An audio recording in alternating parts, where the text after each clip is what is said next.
Welcome to Spain's third largest city. This is Valencia, where the Mediterranean meets motorsport. But forget the paella for a moment, because we're heading just a few kilometers outside the city to the Carrera Internacional Lucas Guerrero.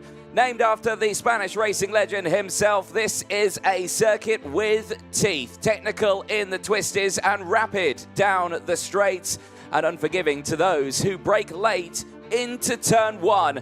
And this weekend, it plays host to the first round of the Champions of the Future Shifters. And as you can see from that live feed, the weather is not on our side here at the Carrera Internacional Lucas Guerrero. Year of opening 2014, event record set by Mateo Spergel in time qualifying, a 54.380. No one has been able to go any faster than that since time qualifying earlier this weekend. But a closer dive and a closer look at the track itself. It is 1,428 meters in total length. It's 210 meters down the start-finish straight. It is then 135 meters down the back straight. It's around 9 meters wide with no elevation change around there. It is a flat circuit here in the city of Valencia. The track itself, though, has got many corners, 19 in total, 11 to the right, 8 to the left, including the one hairpin out there at turn number 11. Each one of those corners provides its own unique challenges, but many of them provide plenty of overtaking opportunities. We see them in towards turn 1, turns 3, 6 and 7, 11, 12 and 13, and of course that final chicane of the heavy braking zoning towards 17, 18 and 19. Top speed drivers will be reaching around this track will be in two separate spots. We see it down towards turn 1 of 141 kilometers an hour, averaging around 94 kilometers an hour around the entirety of the lap. It is a fast circuit here, but it does get a bit technical in that middle sector. Drivers also would be topping out around 135 kilometers an hour into that corner you see right there on your screen. But here's what we've got coming up today. We've only got the 5 races, but it starts with the Superheats, or KZ. The 15-lap race is moments away from starting. And then, of course, we're going to KZ2 for their Superheat 1 and 2. And then those all-important finals later on today. 22 laps for the drivers to negotiate around the Lucas Guerrero circuit. Myself, Anthony Jordan, in the commentary box for you this weekend. And there you can see some of the hard-working marshals who are out there who have all decided now to ditch the T-shirts, and now they've got their coats there, because as you can see, the clouds loom around the circuit. It is not looking too great. But the first race is not far from heading out on track, and there you can see the grid of KZ drivers ready to do battle here. And there you can see Mateo Spergel starting this one on the pole position spot. Pole in time qualifying. Great running in the qualifying heats as well. 2 victories and a P2 for the Frenchman, who is certainly looking forward to seeing what he can do in this Superheat. It's just a case of get these karts to the end of the 15 laps and see where you'll be starting for that final later on. There is his fellow countryman and teammate, Jean Nombre of France as well, second in time qualifying, and he has kept that second place all the way throughout it with a P2, a third, and a qualifying heat win yesterday for the Frenchman in his last race of the day. So certainly some quick pace for both of the Frenchmen on the front row of the grid. But that doesn't mean that they're not fast behind, because there you can see for Spain, Adrian Melero, who has also been absolutely rapid, never been outside the top 5 so far this weekend after qualifying third. His best result being a third place as well. He's yet to break that third place barrier, but he is still working hard on that one, and he starts it on the second row alongside Giuseppe Palomba as well. Palomba, there you can see last year's FIA World Karting Champion, and he's certainly one to keep a very close eye on, because, like I say, never been outside the top 5 either after he qualified 5th earlier on in timed qualifying earlier this weekend. So there you can see we're moments away from getting this race out on track. There you can see our race director, Martin Bean. He is joined on the gantry with Chris Lambret as they are ready to see the racing unfold. And as you can see, jackets are on because, like I say, those clouds are looming in the background, getting ever closer. We did have a light sprinkling just before this race was due to go out, but the track is still dry, and you can see that the drivers are going out on those slick tyres that you can see there. Right then, field gets started. They make their way out. Let's take you through that full starting lineup then. KZ, the premier class here in Gearbox Racing at the Valencia circuit. And it all starts with Mateus Rogel and Jean Nombra on the front row of the grid. They will be joined by Adrian Moreiro and Giuseppe Palomba on that second row of the grid as well. What can they do from there? Tensions have been high over this weekend. Drivers really looking forward to seeing what they can do, and in this one there has been deployment of fresh tyres for this race. Who they didn't deploy them yesterday. There was a smattering of drivers who deployed them yesterday, but so far in this one we have not seen it. There you can see some of the mechanics just watching on now, just ahead of this race, because like I say, tensions are high. There is your grid then. Mateus Rogel and Jean Nombra on the front row of the grid. Adrian Moreiro and Giuseppe Palomba on row 2. Lorenzo Travazanuta and Sarah Van Walstein start this one on the third row of the grid. Van Walstein having drama in his third qualifying heat yesterday after a slight spin on track. Row number 4 sees Daniel Albanese, who had a really tough day after qualifying fourth. Iravore Pescador alongside, who has deployed fresh tyres on the left-hand side of his kart. Row number 5 sees Daniel Vasile and Victor Gustafsson, with David Trevelhoff and Paolo Ippolito running at the top 6 rows. Row number 7 sees Matteo Vigano and Emilian Denner. Row 8 is Christian Batuca and Lorenzo Campolese. Row 9 sees Stan Pex and Enzo La Cruz, who round out that first half of the field. The final 3 rows sees Pedro Hilbrand, Tom Luye, Francisco Salenta, Martin Kremers and Matthias Torrengiani, who has also deployed fresh tyres, but on the right-hand side of his kart. So 2 karts with brand new sets on there, on one side. Let's see what they can do in this race. Can they push forward through the field? As you can see, all the drivers trying to get some temperature into those tyres. And you can just see a beautiful shot there of the chicane. So much speed that they can carry through that chicane. It's heavy on the brakes there as they get on the power pretty early on and head out of that chicane. But it is an almighty quick lap that these drivers do. There are your Superheats. The classifications as it stands. It is Spurgeon with 144, Noblan with 135. Moreiro with 115, only 2 points ahead of Giuseppe Palomba. Travazanuta with the 98 and Van Walstein with the 94. That's what's put them in this order for the Superheats. They are the top 6 on the grid. And of course, there are points awarded to the drivers after this one to determine where they will start for that final later on today. This is where it really starts to get interesting for the drivers, because, like I say, for Mateus Rogel and Jean Nombra, they're just going to do what they have been doing over the course of this one, which is get to the front and stay there. There is race control. Joanna Falcao and Sam Fisher in the race control box there, keeping an eye on all of the cameras out on circuit to make sure the drivers stay well behaved, and they're in constant communication with the race directing team out there, of course, with Noelia Franco, who is the clerk of the course here. She is on the track ready to stop the drivers on the start-finish line. And, of course, our race director, Martin Bean, on the gantry, who will be starting the lights procedure and will be watching with keen eyes, I'm sure.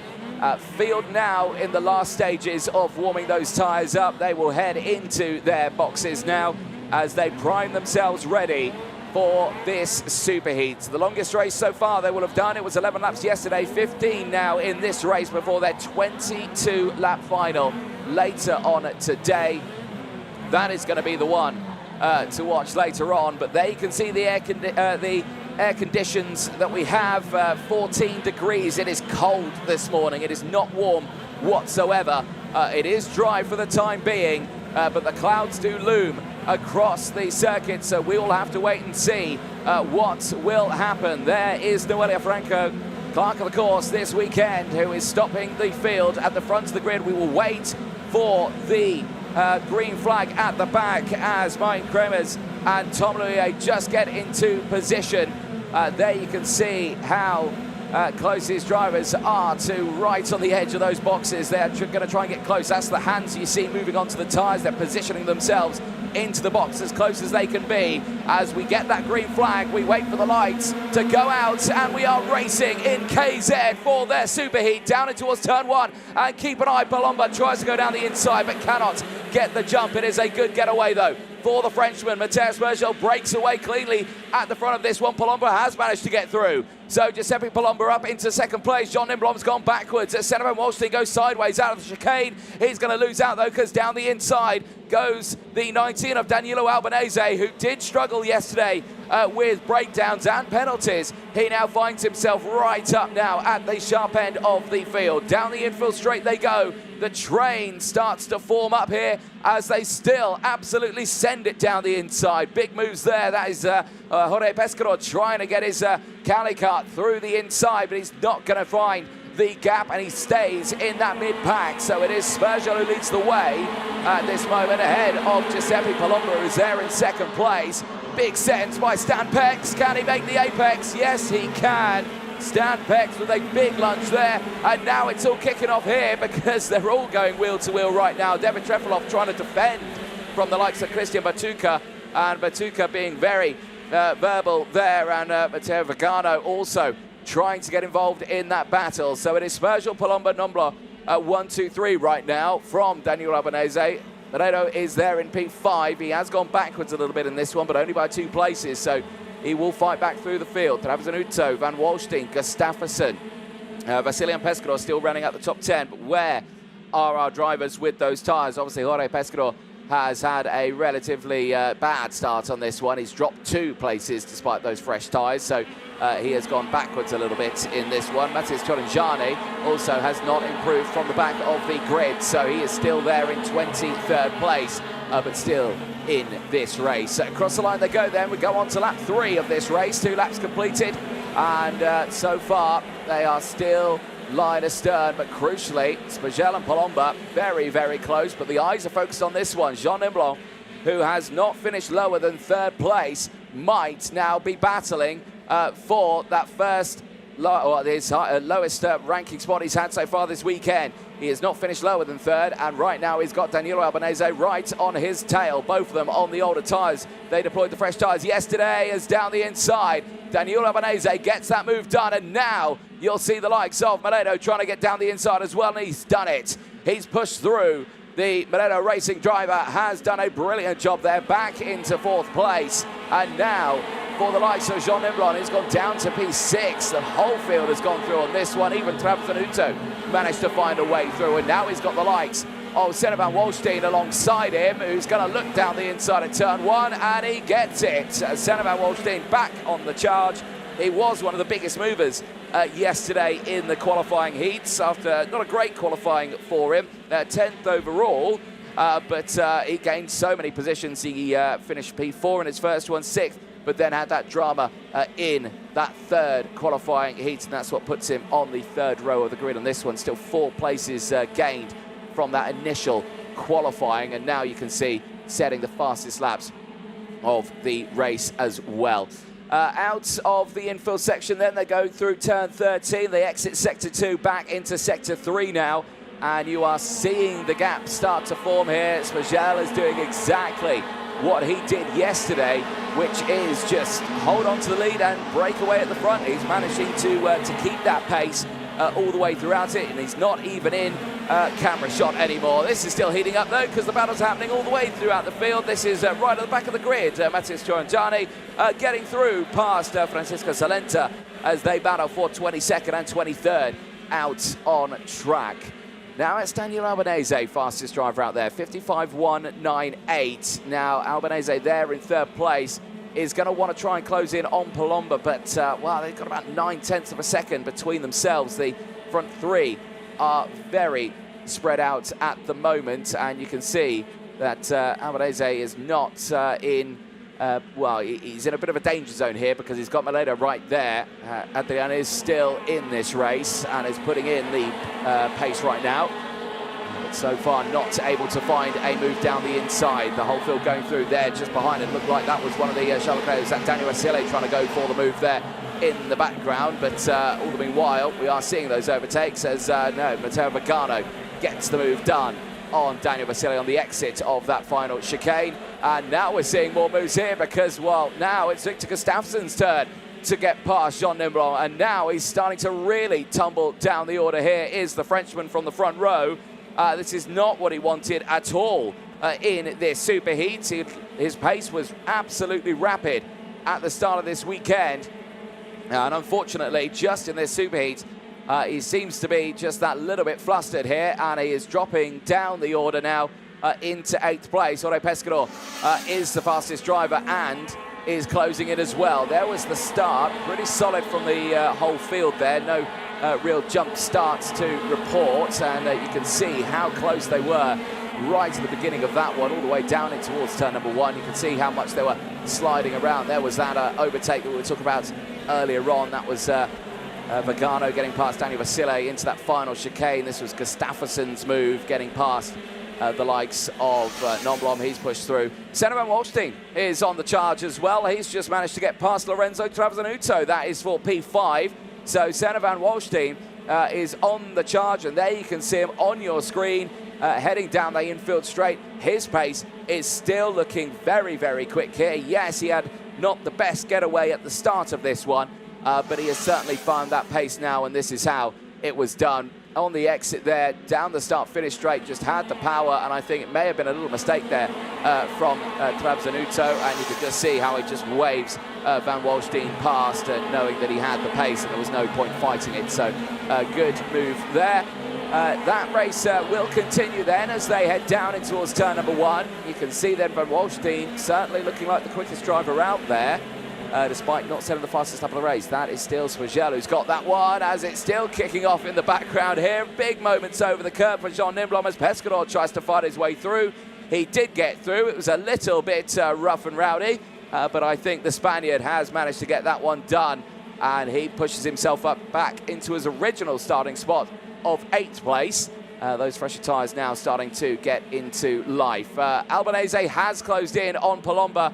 However, Adrian Maleda is still right there, right behind him in P4, and could also pile on the pressure here, but he's got to think carefully here because he knows that Albanese is closing in on Palomba. If he goes for the move on Albanese now, they will lose touch of Giuseppe Palomba, and the chances of finishing in 2nd place will diminish quite rapidly. So they need to really think carefully here. He needs to kind of wait for Albanese to go for the move, but then in turn he's also got to be careful because he's got Van Waalstein closing in behind as well, so he also needs to be careful. You can see how much they've concertinaed up here. It's a matter of when will that overtake happen, and it will happen right there down the inside. Adrian Moredo gets through past Daniel Albanese, and he loses out on 2 places there because Van Waalstein's gone through as well.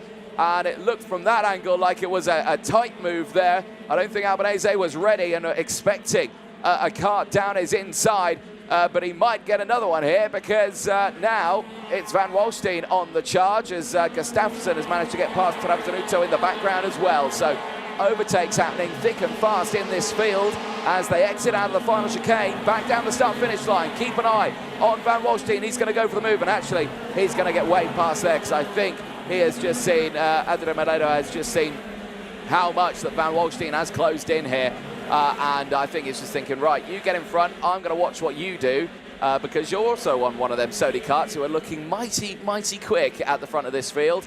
And now it's Van Waalstein's turn to see if he can close the gap on to Giuseppe Palomba. There's a look at the tyres. You can see that on the graphics on the left-hand side of your screen. Only the 2 drivers with that. And as you can see, they have not really gained any positions there. Pescador still in 8th place, as down the inside, there goes Victor Gustafsson.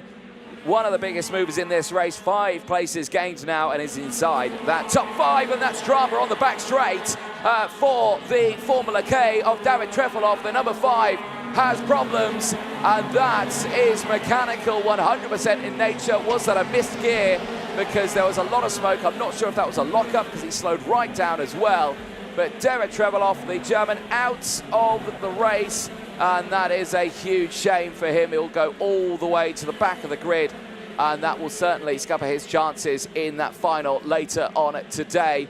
Eyes on this one though. Van Waalstein is on the attack right now. He has latched on to that rear bumper of Giuseppe Palomba as they now will go wheel to wheel in this superheat.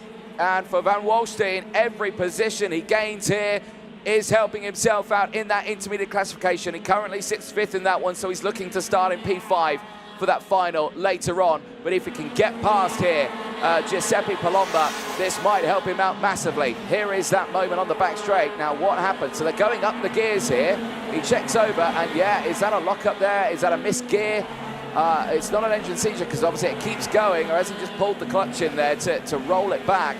But big drama there for David Trefilov, and he is out of this race, and that is a huge, huge moment for him. Possibly a very scary moment. You can see he's trying to get it into some form of gear, but you can see he's just trying to carry the speed in there so he doesn't roll into a dangerous spot. So luckily he's got that back to Parc Ferme, but that's him out of the race. Speaking while we were watching that, we saw an overtake. It's Van Waalstein past Palomba. He has got through into second place. Now, where did he get that move done? Because that's happened pretty rapidly, and now you can see he's got a 3.7 second gap to try and close within these last 3 laps.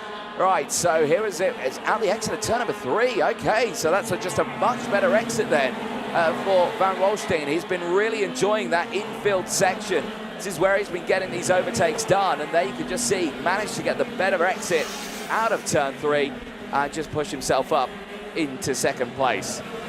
Question is though, time very quickly running out in this race. We have only got a couple of laps left in it, and you can see that Van Waalstein has got an almighty gap to try and close in this time. This was the moment down towards turn number 1, and how Adrian Meledo did get dropped outside of the top 4. And Victor Gustafsson getting through, and now he's got the likes of Jorge Pescador trying to get the move done as well. He's going to get the up and under here on him, and it's going to go down the inside on the exit of turn number 13 and 14. Brilliant stuff there, and says, yep, thank you. Right, let's close in on the drivers in front. We've not got a lot of time. We might be able to get 1 or 2 more places in this one as they head through, so you can really tell the difference here in pace. A lot of these drivers who are inside that top 10 for this race have really shot through the field here. There's a definite change in pace here as Gustafsson is going to try to go down the inside of Giuseppe Palomba. Palomba denies the move down the inside, and now Jorge Pescador is right there on the scene. He has definitely got a chance here to gain 1 or 2 more spots, but is he going to manage it in the time he's got left? There is a look at the classifications as it stands. Palomba is still in control and starting on the front row of the grid, but he is trying to hold off Victor Gustafsson here, who is piling on that pressure massively. Gustafsson once again trying it there through the likes of turns 11 and 12, but denied the chance once more, and that's getting this pack all closed in now. And oh dear, you don't want to be going for late lunges like that into that final chicane, because it's all about the exit here as they head up to 141 kilometers an hour in towards turn number 1. We're on the final lap of this race. Vogel is in the lead, clear by 3.3 seconds from Van Waalstein, but it's the Palomba battle here.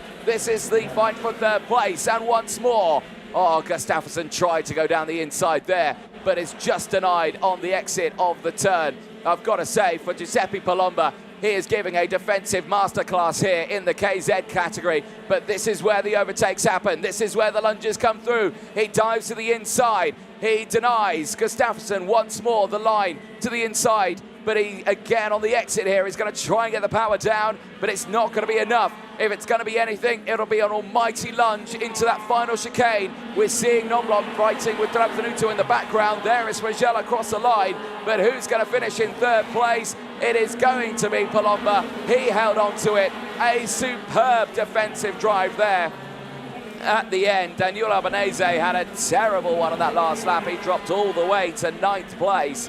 He will not be too happy with that one. But it is Vogel who takes the win, continuing his streak of victories. And he will look to start the final later on today on pole position. The Frenchman has been absolutely unstoppable this weekend. He finishes ahead of Senna Van Waalstein, who is, well, putting himself in a really good position now. He's now will be starting that final on the second row of the grid, right next to Jean Nomblon, who did suffer a little bit in that one. He tumbled down the order to finish in P8. There is a look at your full classifications there. It is Vogel from Van Waalstein, Palomba and Gustafsson, 1, 2, 3 and 4. Jorge Pescador rounds out that top 5. Adrian Meledo finishes in P6 ahead of Lorenzo Trabzanuto. Then it's Jean Nomblon from Daniel Albanese, Matteo Vigano and Pedro Hiltbrand had a brilliant race in that one. 8 places gained for the Spaniard, finishing in P11. Daniel Vasile and Emilian Denner, Christian Batuca, Lorenzo Camplese, Stan Pex, Enzo La Cruz, Tom Luye, Francisco Salenta, Paolo Polito, and Matthias Torangiani are the 2 drivers who made it all the way to the back of the grid. 21 finishes, 2 retirements. Mike Kramer's on that last lap retired, so not sure what happened to him. David Trefilov, we did see what happened to him. Clear mechanical failure on the back straight and on one of the fastest parts of the circuit as well. So definitely a tense moment there, though. Spagel, exactly what he needed. That is a P1 finish for the Frenchman, continuing that trend all the way throughout this one as we wait for that final later on today for the KZ class. But still a very tense moment for him because, like you say, he's got some new drivers that he's going to have to contend with in that final later on in the form of Senna van Wallstein and the likes of his fellow teammate as well, and Giuseppe Palomba, who'll be starting high up. Here's a look then at the replay of the start. A relatively good start for the entire field. No jump starts to report, so everyone getting off the line very, very well. Here's another angle of it, and you can just see how close they were to getting those jumps. You can see the drivers at the back trying to push through.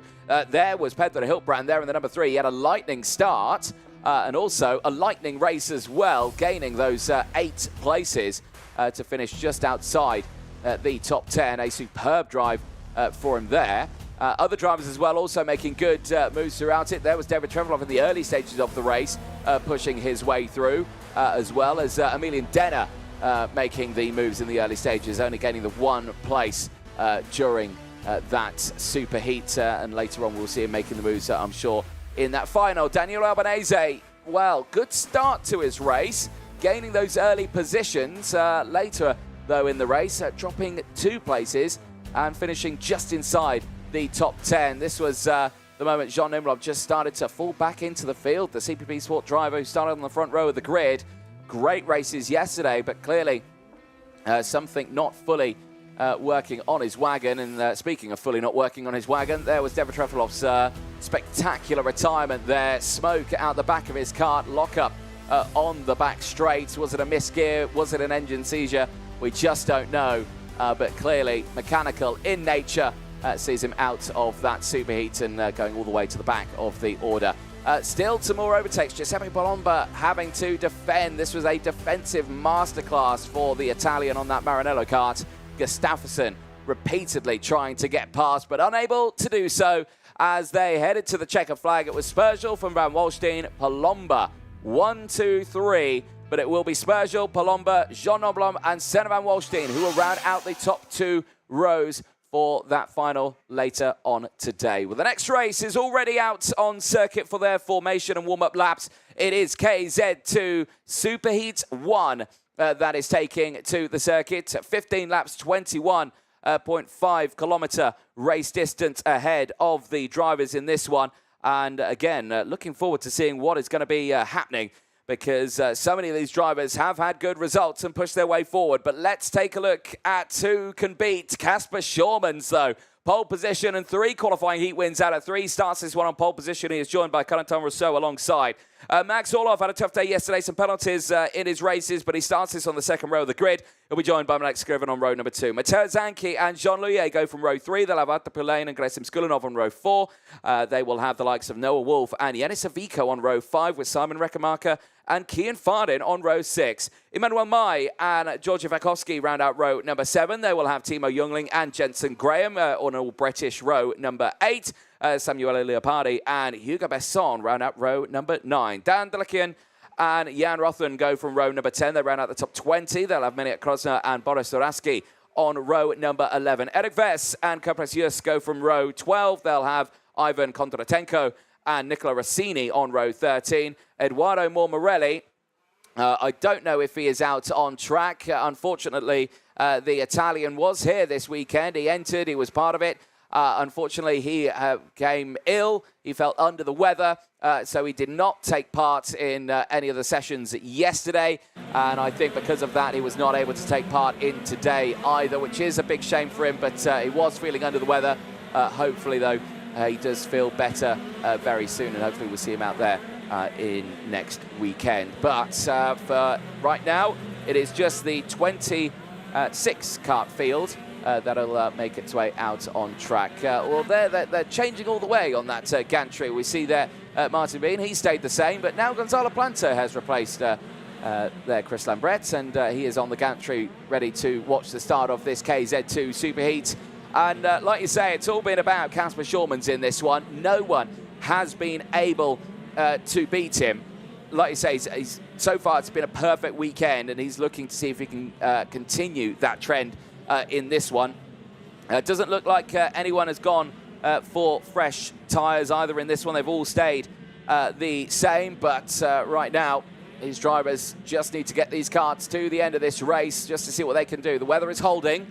All the drivers on those slick tyres right now, but the clouds still loom around in the background here at the Lucas Carrero circuit just outside the city of Valencia. You can see it's creeping up is the temperature. Now 15 degrees, but still a very, very cool morning, which will be good for the engines and for the drivers. But right now, they are hoping for some hotter conditions because the track right now is slick out there. It rained a bit overnight. It put a bit of, it cleared the track a little bit here. And now it was a relatively green circuit this morning for the drivers as they were trying to get some rubber down on the track. There is Kasper Schulmans pulling into his grid slot. He's got there quite early on because the back of the field is still heading around the likes of turns 15 and 16, so he might be waiting for some time there. That will cool those tyres down dramatically at the start. They do hold their temperature for a little bit, but trust me, they drop that temperature very, very quickly. There's a look at the rain radar right now, and from that picture, we seem to be clear for the time being. It's just a lot of cloud is around right now. A couple of spots of rain in the air, but I don't think anything to worry the drivers right now for this racing. It's just a case of get these karts to that checker flag. There's a close-up of the tyres there. A lot of marbles being picked up there by the Dunlop tyres. That is Bakovsky's machine a little further down in the order in the 223, starting this one on the 7th row of the grid. We get the green flag at the back. We wait for those lights to go out. They go out now, and it's a bad start for Artapulain. He's had a drama there from the 4th row of the grid, and there's more drama in the background. One of the door carts is off the track, and that is a huge moment there. It's the 250 going no further in this race, and that is a disaster for Simon Reckenmacher. I think as he was just trying to avoid there the drama at the beginning of that one, and he was got caught with one of the Tony karts there. So was that someone close around him? If it was, or someone behind him, not too sure. May have been Nicola Rossini, who was at the back of the field here, that tried to go through. But certainly a very, very tense start for then Superheat 1. But all the meanwhile, at the front of this one, there's been no real drama for the pole sitter. Kasper Schulmans has continued that streak and has broken away at the front of the field, and he is looking to maintain that stretch all the way throughout. Corentin Rousseau is there though in 2nd place. He has managed to hold on to that start, but look at this two here. The two IPK factory drivers here, Mateo Zanchi and Malek Skrivan, fighting away. Artapulain continues his fight here. He did get that kart off the line, but he is now down at the back of the field, so that is not the start he will have wanted at all in this one. There is Noah Wolf trying to get his kart down the inside as well. How good has his start been in this one? Well, he's only dropped down 1 place, but I was watching the start practices this morning for Superheat 1, and I've got to say most drivers did get a good start in those test startups, so we will see in the final later on if those testing has got any better for them. Schulmans leads the way, Rousseau in 2nd, Max Orlov still there in 3rd place from Jean-Louis Zanchi, currently sitting in P5. Tyres, there has been some new tyres going out. Jensen Graham has deployed them. He did not use them yesterday. He didn't get caught out in one of those qualifying heats. And he was thinking he didn't deploy fresh tyres in that one. He saved them for today, and that might actually really help him out here. Down the inside, big looks to the inside here as the fight is on. Bakovsky and Yanis Savico going wheel to wheel there at turn number 1.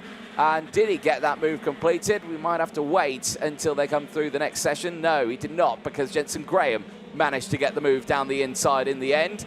And Graham now moves up 5 places in this Superheat, so he is on a charge right now. Now, is Shawman's breaking away here, or is he being closed in? Sector times would suggest that he is being closed in. As off the track and round, that's drama at its finest from Mach 1 Motorsports. Emmanuel Mai, he is out of this race. He goes backwards, and I think he tangled there with Georgi Vakovsky. I think there was a move on, and I don't think it really panned out for him there, down in towards turn number 11. And that is a huge moment there for the German driver, and we've lost so many drivers in this one. Here it is down the inside. No, it was not Vakovsky. It was apparently he did make contact with Vakovsky, but it was the CPP Sport car behind. Now, was that Kian Fardin in that area? Because he is one of the CPP Sport drivers who was in that area. So was that with Fardin, and that has tumbled Vakovsky and the likes of Emmanuel Mai out of this race. And unfortunately for him, he got sandwiched between the two of them. But it is a heavy braking zone there. It is quite easily done to misjudge it. So that is a tough one for them. But the race goes on, albeit out of this one. Rousseau, the gap has come down to less than half a second. Shawman's is being closed in here. The driver who has not finished any lower than P1 so far this weekend is now under pressure from the Frenchman, who is trying to close in. Orlov still in third place. Jean-Louis from Zanki, Scrivan. This is Skulinov, Wolf and Fardin. Kian Fardin is going to try and get the move done here on Noah Wolf, and let's see what happens. Now he's going to try and go for the move potentially at turn number 11. We've seen so many drivers go for the move there. But we'll just have to wait and see. He's not close enough for the attack this time around. Wolf has been looking pretty strong in these qualifying heats. He's very new to the world of KZ2 racing. He took his first victory in KZ2 racing in the UK. And that was in his third appearance in the category itself. There's a look at your intermediate classification, and well, there you can see a perfect score for Kasper Schürmanns, as the fight is still on in the background here. And this is the recovering likes of Vakovsky. He's battling away with Jurs. Up the lane is there. Kondratenko is in that fight as well. As there's been drama for Yenis Savico. He's tumbling down the order. Where has Yenis Savico gone from our grid? Yenis Savico, the Spaniard, has tumbled all the way to the back of the grid now. And what has happened to him on lap 5 of this race? He was right up there in that top fight, and he has tumbled from the order. So we'll have to wait and see what has happened to him. But drama still for so many of the drivers here. They are dropping like flies in this one. Record marker Emmanuel Mai out of the race, and now Savico out of the race. And still the drama's at the beginning of that one. There, 5-second penalty has gone out to Timo Jungling for causing a collision. So was it Jungling that was the driver that was behind the likes of Vakovsky and the likes of Emmanuel Mai? Must have been, because other than that, I've not seen any other drama for these drivers. So that is a very interesting one, as Vess has now tumbled down the order. Biggest mover in this race, though, is Nicola Rossini in the Tony Kart racing team. He's currently there in 17th place with a gain of 9 places. He has just lost out, though, to Capricious, who's now on a gain of 8 places. So both of them making the charge in the background right now, as the top 3 remain the same for the time being. Schürmanns, Rousseau and Orlov. You can see, though, they are very, very close still on track. They have not opened up, as it is getting a little darker here at the circuit, but we saw the rain radar earlier on, and there is no precipitation in the immediate vicinity of the Lucas Carrero circuit here, so there's no real threat of it. It's, when has the weather radar ever been correct? But there we go. Another look at the tyres there. Yes, you can see on those new tyres as well. That is the reason why he has gained some good positions. Emmanuel Mai also gained really good positions at the start of the race, but unfortunately, with that drama, puts him out of the race. So that is a huge shame for him still, especially after deploying fresh tyres in this race. So he will not be too happy at all with that one. Eyes on this, and still Orlov unable to find a gap by Corentin Rousseau. He has stayed second and third right now, as there's been a change in the background there as well. Noah Wolf getting past Melik Skrivan. He's moved himself up now into P6, so Wolf on a charge of 3 places here. Mateusz Zanki would be the next driver ahead. And you can see them just in the background there trying to close in on these drivers. So relatively spread out then at the front of the field. With that intermediate classification, Shulman still with a perfect score with 240. Conor Rousseau goes up to second in the points from Orlov, Zanki, Luye, Skrivan and Wolf. But it is, of course, Max Schleimer who is the driver that you will need to watch in the next race. The German driver will be starting on pole position. Currently sits 8th in the points with 138. He is looking to close on and get to that second place spot. But let's see what happens here between the two of them. Both of them on the older tyres. They've not deployed them, or they did deploy them yesterday.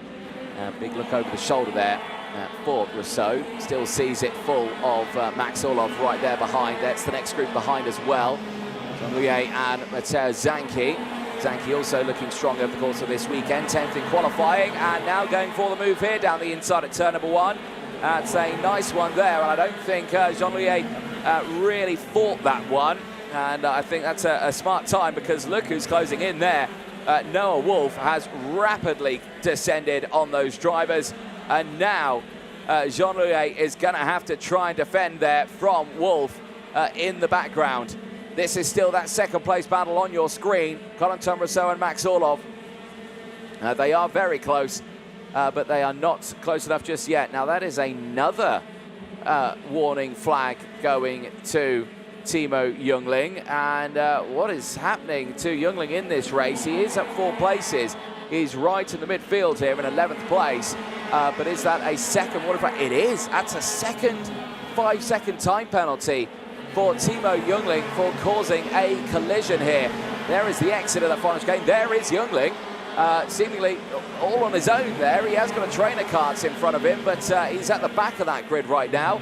And he is picking up these warning flags like they're going out of fashion. So let's see what that means for him in those results. But that'll drop him all the way to the back of the grid, I'm sure.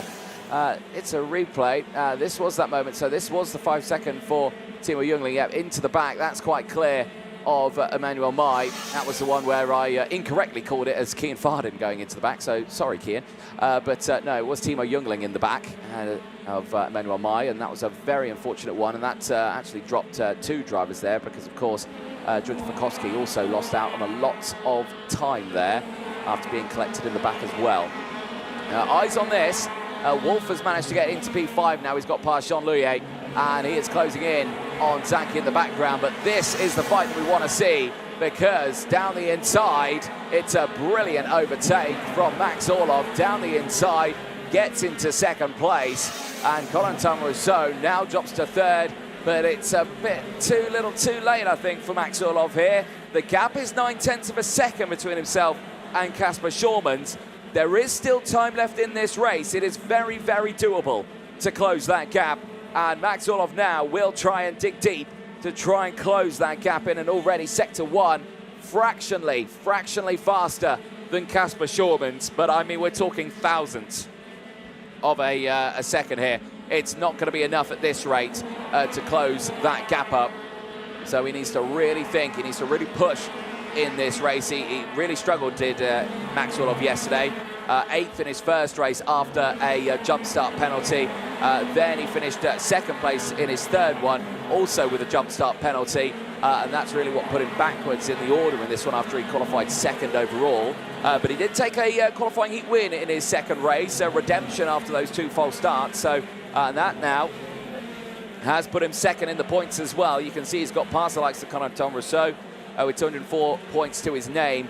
However, like we were saying, Max Schleimer in the 2nd of those superheats, he's going to be the one to watch, as he will get up into 2nd in those points if he can take that qualifying heat win. But that race is coming up next.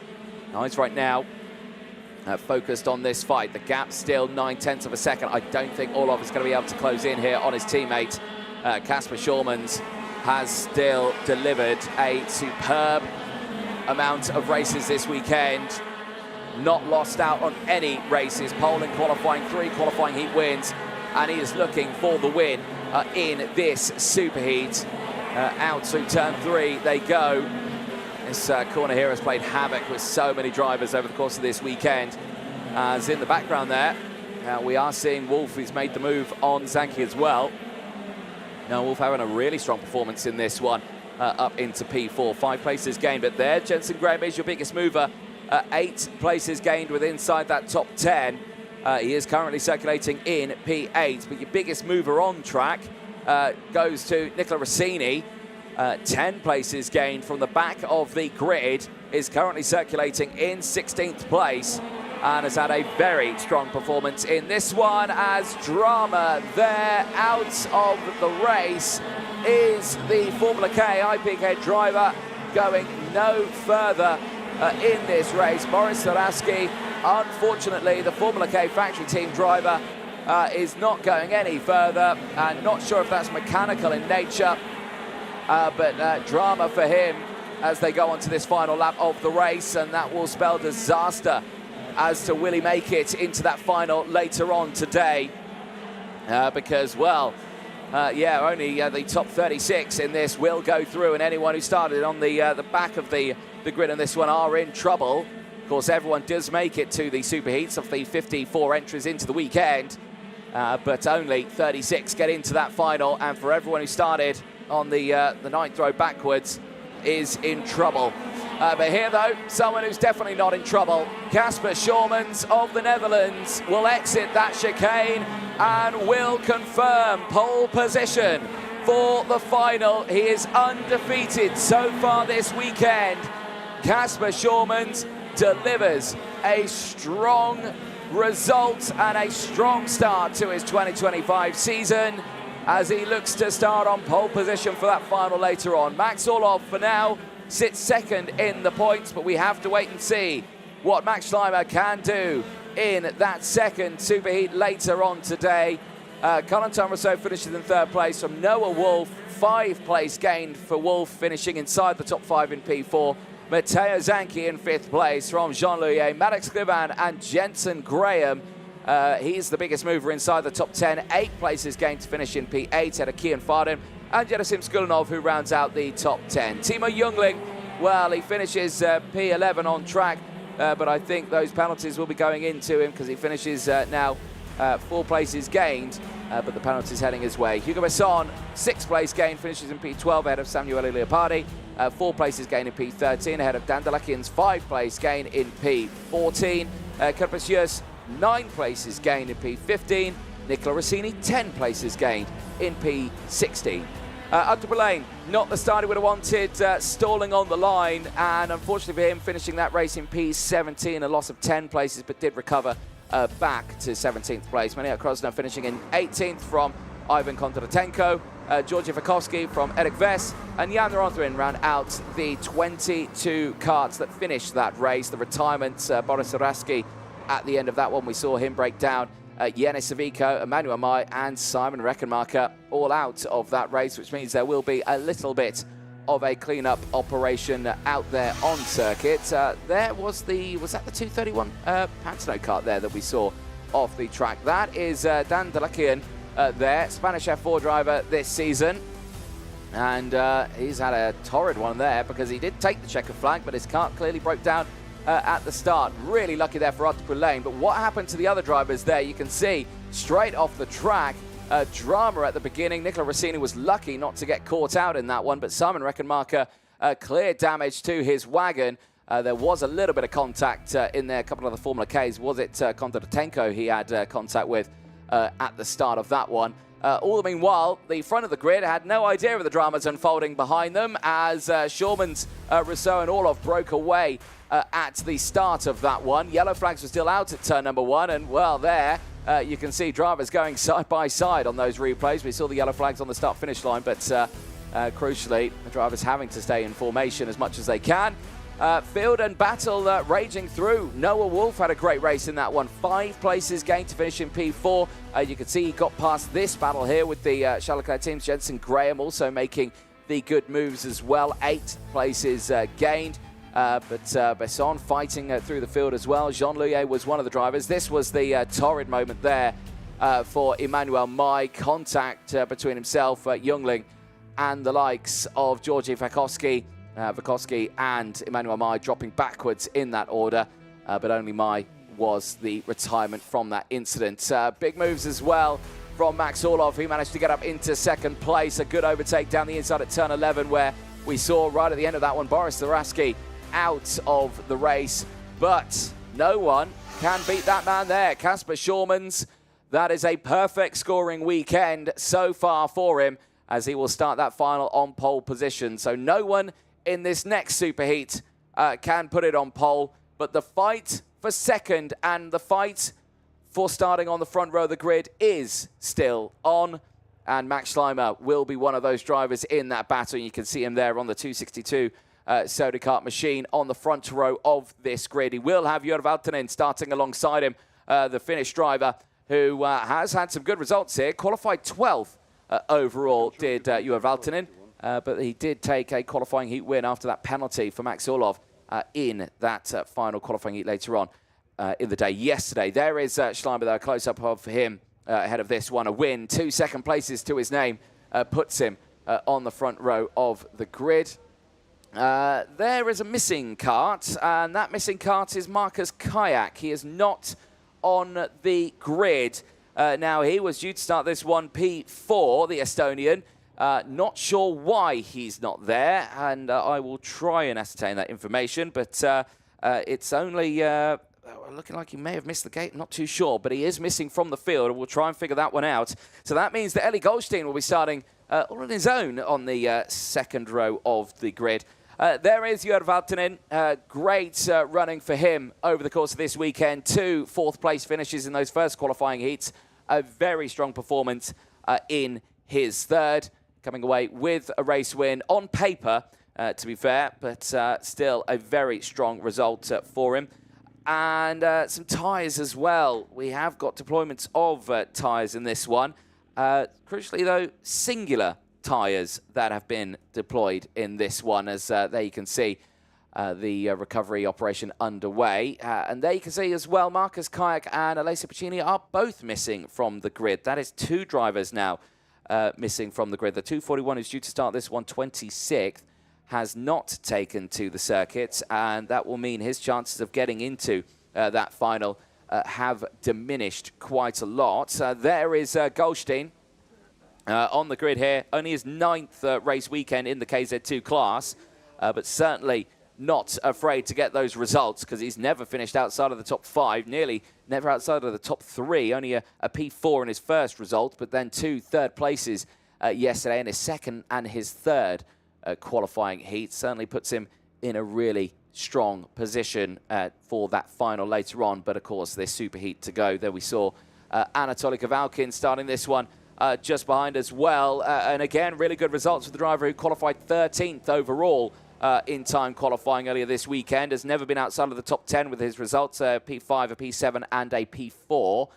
So still a very strong performance there. There is a very close-up look at Goldstein's tyres there. And you can see a lot of marbles on them, and he'll try and clear those up as much as he possibly can in the warm-up laps that they'll have for this one. Jaden Thurn and Tigran Banatian on the fourth row of the grid, but Anatol Kavalkin will have Kimi Tani for company alongside another one of the Finnish drivers who now has a clear track in front of him here with Markus Kayak missing from the grid. He will have a clear run there to try and attack his fellow countryman, Jörg Valtonen, who starts just ahead. But Tani having some up and down results in this one. Qualified at 8th. Good results in his first races. Gained 1 place in his first race. Gained a smattering of more places in his second when he finished P3. But that third race dropping to P12 for the Finn. So he'll be looking to try and close in as much as he possibly can later on in this one. There you were seeing a little further back in the grid. That was Eric Holm for Sweden for the CPP Speed Sport team.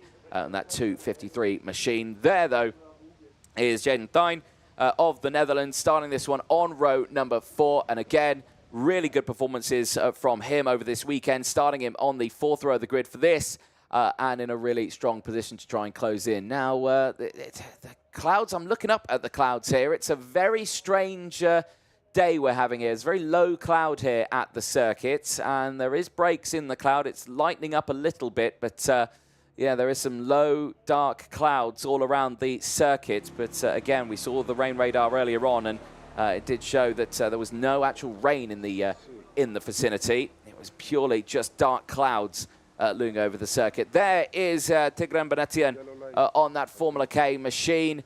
He is ready, primed for this one, and again, good, strong performances for him over the course of this weekend.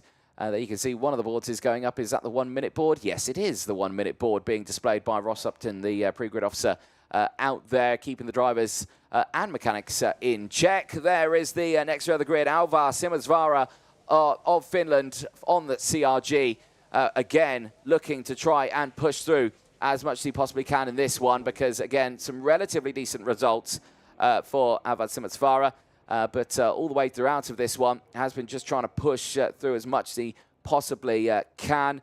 15th in qualifying, but still had his best results in the second qualifying heat. That would have been Groups B and C yesterday, only scoring 84 intermediate classification points to his name. And that's what puts him all the way back on that fifth row of the grid. Whistle blows then, green lights at the front. Engines will fire up then as the field makes its way out onto the circuit for their last superheat before the finals. Who is making it and who will be going home early this weekend? Remember, it's everyone from the 9th row downwards who is in the danger zone. Let's go over that. Max Schleimer and Juha Valtonen, they are going to be fighting to see who could start on the front row of the grid later on. Eli Goldstein has deployed one fresh tyre here on the front left-hand side of his cards. Marcus Kayak and Anatoly Kavalkin, Kimi Tani round out the top 6 on row number 3. Jaden Thine and Tigran Benatian, they go from row number 4. They will have Alvar Simonsvaara and Dominic Simic on row number 5. They will have the likes of Pavel Terry and Alejandro Leoth. They will round out row number 6, and the Spaniard has also deployed a fresh tyre on the front left-hand side of his kart. Row number 7 sees Eric Holm and Tom Dussel. Jay Owen of New Zealand and Cedric Mulk goes from row number 8 to Gavin Luye and Dion van Verben round out the next row of the grid. I have had reports, though, that it is just started raining and it is coming down by quite some way as well. So there is a big cloud over the circuits, and it did open up with the rain. So that is a huge shock for the drivers because they're all out there on slick tyres. Row number 7, as we say, is that one. Row 8, Cedric Mulk and Jay Owen. Gavin Luye and Dion van Verben, they also start on row number 9, right on that cut-off. And there you can see drama there for Samuel Luye, who struggled to get that engine fired up. He did get it fired up, and he is right on the cut-off point on row number 10. He needs to gain the positions in this one, but as you can see, oh my, that rain is coming down quite hard here now at the circuit. So for everyone who is starting on the 10th row backwards, this is going to be a little bit challenging. Martti Rittinen on the 10th row of the grid, starting alongside Samuel Luye, Mario Panazzo and Matis Brusco from row 11, Marco Torman and Guillaume Rocha on row 12. Ruben Vilk will round out the 13th row of the grid all by himself as Alessio Piccini, sorry, not there. Drivers getting another lap to try and get temperatures into the tyres. I'm not going to lie, that's going to feel pretty pointless for them. That rain is coming down quite substantially. The track is now greasy, it's not wet, so if they can maintain temperature in those tyres, they may still be okay here. And I'm looking out the commentary box window. I think the rain has since now stopped, so that's quite an interesting development here. So they will probably keep this going then. They will not want to change, come in and go for wet tyres, because that would be, of course, a huge delay. If they do that, they want to get this superheat going, and as you can imagine, they're all out there on those slick tyres. You can see the drivers there trying to clear the water off the visors now, but it has stopped raining now. That was just a light sprinkle over the circuit, but it's done what it's needed to do here. The track is dark now, indicating that there is water around on that tarmac, but as you can see from the drivers, they are still full control of these karts, so I don't think we're going to have too much drama, but that is going to be a bit nail-biting going in towards turn number 1. And you can imagine it's going to be a bit tense for the drivers. They may pull it back just that little bit. But you've got to say, Max Schleimer and Juha Valtonen, they're going to be a little bit of a guinea pig here. Air temperature still only 15 degrees. It is a very chilly day here, as the marshals, you can see, are wrapped up there, hoods up. No cover there at all for the marshals as well. So if it does open up with rain, unfortunately, they do have to bear the brunt of it. And great work from the marshalling team, though, across this weekend. So many of these drivers have had big moments out there, and of course with the high speeds of these KZ2 karts, they do have big moments out there. Noelle Franco stopping the grid at the front then, with that brief spell of rain that has come and gone. I can imagine the Turn 1 marshals might be a little bit busy here at the start of this race as the field gets into position. We are moments away from starting this one, and well, I'm seeing notifications on my phone that thunderstorms are not far away, but well, let's see what will happen, because right now, after a sprinkling of light rain, the track is greasy as we are going to get ready to go racing in KZ2 Superheat 2. The lights procedure gets underway as we see 3 red lights, 4 red lights, lights around. It's a quick getaway, and it's a lightning start for Anatoly Kavalkin as he tries to push away. Jaden Dine also with a brilliant start, but there, look how tentative they are in towards turn 1. They are going so slow. They just don't know what the grip levels are going to be like at turn 1, but crucially everyone has got through. But that was the most tentative I've ever seen them go through there. There is turn number 3. This is the pinch point. There is drama. They are going slow, and there are some drivers off the track there and will be tumbling down the order, I think, who's had the moments there. I think Dominic Simic had a moment, and I think also Mario Panazzo on that Club Cali kart have also had a moment. There they are on your screen. They have tangled together. That is on the exit of turn number 6, and they will, at this moment, go no further in this Superheats, and they were, well, for Mario Panazzo, that will be him. He's got going again, though, has the Spaniard. He's still going, but he is all the way down the back of the field, and he was in that cut-off area. For the drivers who weren't in the cut-off area, though, they are still going, and as there as well, that is also the likes of Dominic Simic, who was starting this one very high up in the order, but now he'll be tumbling down. Big cloud to the curbs there for the field as they go over the start-finish line, but they are still fighting here. So it's Schleimer from Valtonen who lead the way. Leoth is there in P3. He's had a brilliant start. Look at the gains that we've seen in this one as off the track. They are all over the place with these conditions. These drivers are struggling right now with these slick tyres on a slightly damp circuit. This has been absolutely drama for them. Marty Rittinen all over the curbs and more at the start of this race. Here's at the front here, though. Look at this. Schleimer, we're straight off the track, and that grass will be very wet into the gravel trap on the exit, and that will pour gravel onto the circuit. That is a huge moment there for the likes of Alvar Simazvara, who goes off the circuit. He's still in this race, but tumbles down the order as it's getting pretty feisty in this one. Now, Alejandro Leoth was right up there in second place, but he's tumbled down to 4th place now. Schleimer is in the lead. It is now Jaden Dine who's there in second place as he tries to push his way through. But now, apparently, it's Goldstein who leads the way. So I'm going to look out the window. No, that is false. It is not Goldstein. And oh dear, drama for more. Off the track goes Marco Torman. Out of the race, the Panzano driver, the winner back in 2011 of the Bridgestone Cup Euro final, out of this Superheats, and that is a torrid one for him. And you can see if he gets going, that rear bumper did fall off, so he would not be able to continue the race anyway. Right, we need to get to the bottom of this one. So it's not Goldstein who leads the way at the moment. On my screen, that is what it's saying. So I'm going to look out the window here and try and ascertain what has happened, and is this what happened to the likes of, well, this was the opening lap, so that was the 2 drivers who had collected each other, gone off the track together, then later, next corner, they then collided, so that's not what you wanted to see. They both go off at the exit of turn number 3, and then yes, going through as well. Matis Prush has just received a technical flag in this one as well, so he will be eliminated from the race. The driver of the 225 machine will be going no further, and that is a big shame for him because he was outside the cutoff. He will not be making that final. Right then, so at the moment it is Max Schleimer in the lead of this race, and he is clear by 2.5 seconds right now. He is in the lead. Jaden Dunn is there in second place. Johan Valtonen is in P3. Gavin Loulier is in P4, who has gained 13 places in this race. I will add, Samuel Loulier has gained 14 places and into P5. Dion van Verven, 12 places gained, is in P6. Goldstein's in 7th.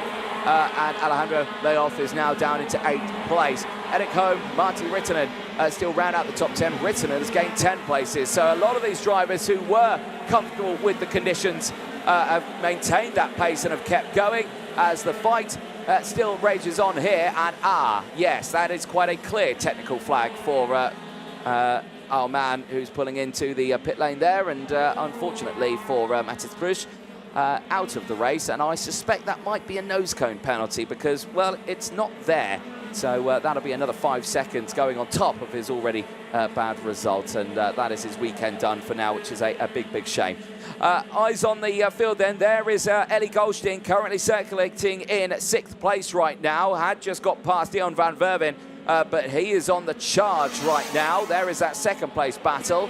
And here is another angle of that incident at the start of the race, which saw the likes of Dominic Simic and Mario Panazzo crashing. Now, both of them are still in this race and clearly very upset with each other on this one. Alvar Simasvara had the moment earlier on as well. Is this at that moment down the inside? Yeah, a little bit of contact there and getting squeezed on the exit of turn number 6. Wheel-to-wheel contact. As soon as he was on the grass, there was no stopping it, especially with that rain just coming down moments ago. So that is why he just skated straight off the track and into the gravel trap there.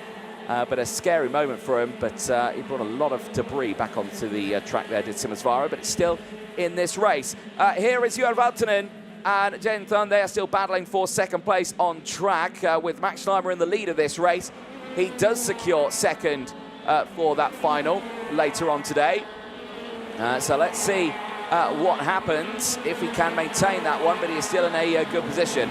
Under investigation, Dominic Simic for potentially causing a collision as Goldstein looks to the inside there at turn number 1. The TBE kart racing driver moving up past Gavin Loulier and getting up into 5th place now on that recovery drive back. And of course, all of these drivers having a really, really strong start to their race, as Dion van Verven trying to get a nose down the inside there of Gavin Loulier as well. Not managing to do it through the tight infield section. Could he wind something up in towards turn number 11? Down they go, and will he pull out of the slipstream? He won't. There will be a little contact between the two of them, and he does find his way past rather robustly on the exit of turn number 11. But he gets that move, and now it's the likes of Gavin Loulier who might have a try here, and Eric Holm who's trying to close in. Two drivers who have had a pretty dismal lap on that last one. They lost out on lots of places. Tom Dussel and Jay Irwin, I think, may have had a moment out there. They've just tumbled to 17th and 18th out on track. And is this that moment? Well, that is Jay Irwin going through the chicane absolutely fine. There is the parallel just going through. That is Tom Dussel just trying to sort himself out as well. So big moments through that chicane. Again, all these overtakes just happening thick and fast. Look at this now, as oh dear, Jay Owen trying to get that move down the inside. That has not gone well at all. Is that Marty Rittinen? No, it's Rittinen going through. So Rittinen trying to get those moves done. He's already gained a lot of places in this one. 11 places he's gained as Marty Rittinen on that Birol racing machine.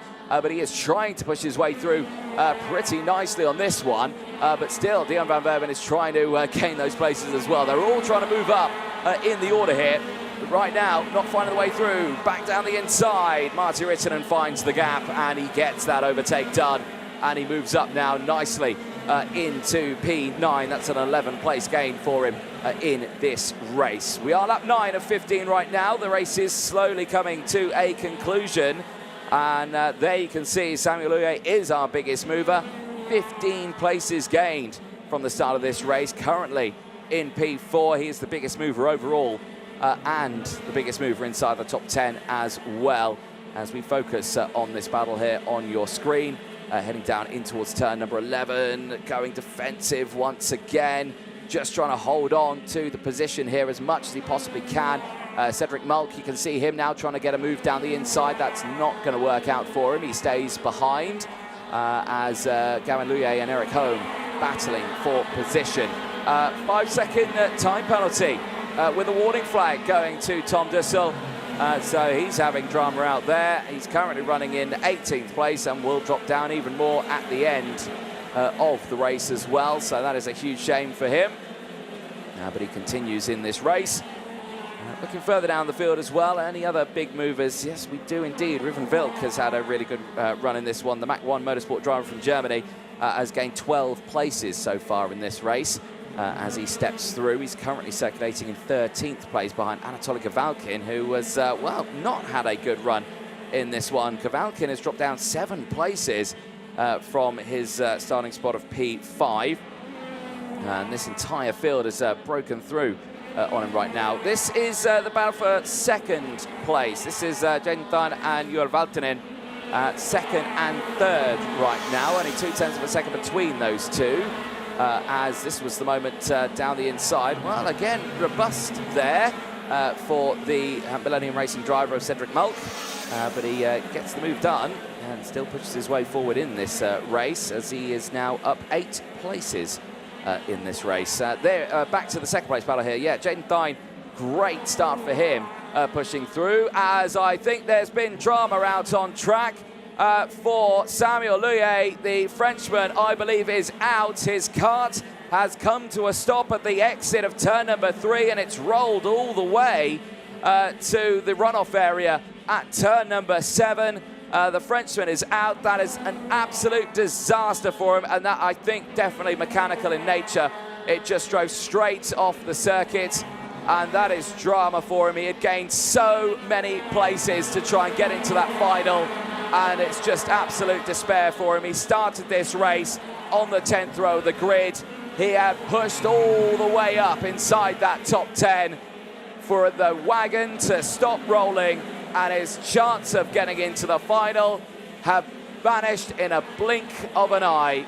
Devastating, absolutely devastating for him.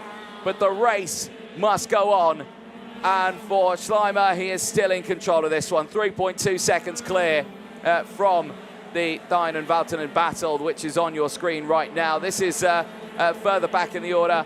Goldstein is another 3 seconds behind that fight, but he is all on his own in P3 right now. But the main fight is happening all the way for about P4, P5 right here, because it's all Gavin Luye, Cedric Malk, Dean Van Verven, all in this fight here. This is that long train from 6th place downwards, and there is the move. Cedric Malk down the inside of that final chicane. Gavin Luye dropping now to P7, but he's not going to let it go easily, though, because he's going to look back down the inside at turn number 1, contact, and round goes the Millennium driver. Out of the race goes Cedric Malk. The gain of 10 places after he started this one right on that cut-off zone for the final. He might be at risk now, and that is a huge moment. He is devastated with that one. Gavin Luye trying to go down the inside. Well, that's a tough one to call, and the gap was, well, it was there because he managed to squeeze his kart down the inside. Now he's going to lose out here because Kavalkin's on the charge back. He's got himself up into P7 now, so Kavalkin on the fight back in this one. Dion Van Verven then managed to get in front of that fight. He now sits in 6th place and is trying to hunt down Martti Rittinen. Here is that fight again. The move initially into the inside of the chicane. Nothing wrong with that one. Straight down the inside, plenty of space. Beautiful move from Cedric Malk. But this one here to the inside, well, they were alongside, but it was the front to rear wheel contact there that caused the spin for Cedric Malk. And for Gavin Luye, I can imagine there may be a moment he needs to look at there, but that is going to be a tough one, and the officials, I'm sure, will be looking into that one. Race nearing its conclusion. We are near the end of this one as another moment down in towards that final chicane. Oh dear, a big hop over the curb there. Now, is that Anatoly Kavalkin? I think it is, yes. Kavalkin all on his own there, just misjudging the braking zone slightly. down into that final chicane. More overtakes happening here. This is Eric Holm on the charge. He's just got past Alejandro Leof, and he puts him down in the order just that little bit more, as well as the field head through that final chicane then. As they enter onto the final lap of this race, Schleimer is in the lead, all on his own right now, as big moves happening in the background here. Jay Irwin trying to push his way through in this race, and he's had a relatively decent run in this one, 3 place gained. There though, your race leader, we've barely said anything in this race about him. Max Schleimer doing Max Schleimer things here and taking another win to his name. He only had the 1 qualifying win yesterday in the first one, but that was when he was not racing with the likes of Casper Schurmans. But out of the final corner, he secures a front row start alongside his teammates. It'll be Schurmans and Schleimer on the front row of the grid for the KZ2 final later on today. Orlov will start on the second row of the grid. He'll have Corentin Rousseau for company. Juha Valtonen and Eli Goldstein will round out row number 3 for that KZ2 final later on today. But the results of this one, it was an almighty chop and change in this, as, oh dear, that's Dean Van Verven out at turn number 1. Now what has happened to him there, because, well, has that been a breakdown after the fact? So that's quite an interesting one, and I'm trying to think where that is actually on circuit. Is that turn 1, or is that, yeah, it is turn 1, because that's the recovery vehicle heading out onto the track. So yeah, that is at turn 1, so a breakdown after the checker flag for him. There's a look at the results then for this one. Max Schleimer from Jaden Dine, his best result of the weekend, ahead of Juha Valtonen. Eli Goldstein from Marty Rittinen. Dion Van Verven and Marty Rittinen have done, I think, exactly what they needed to do here from the back of the field, right on the cutoff point. Have they made the final with those results in P5 and P6? Anatoly Kavalkin and Gavin Luye, they round out the top 8 ahead of Alejandro Leof.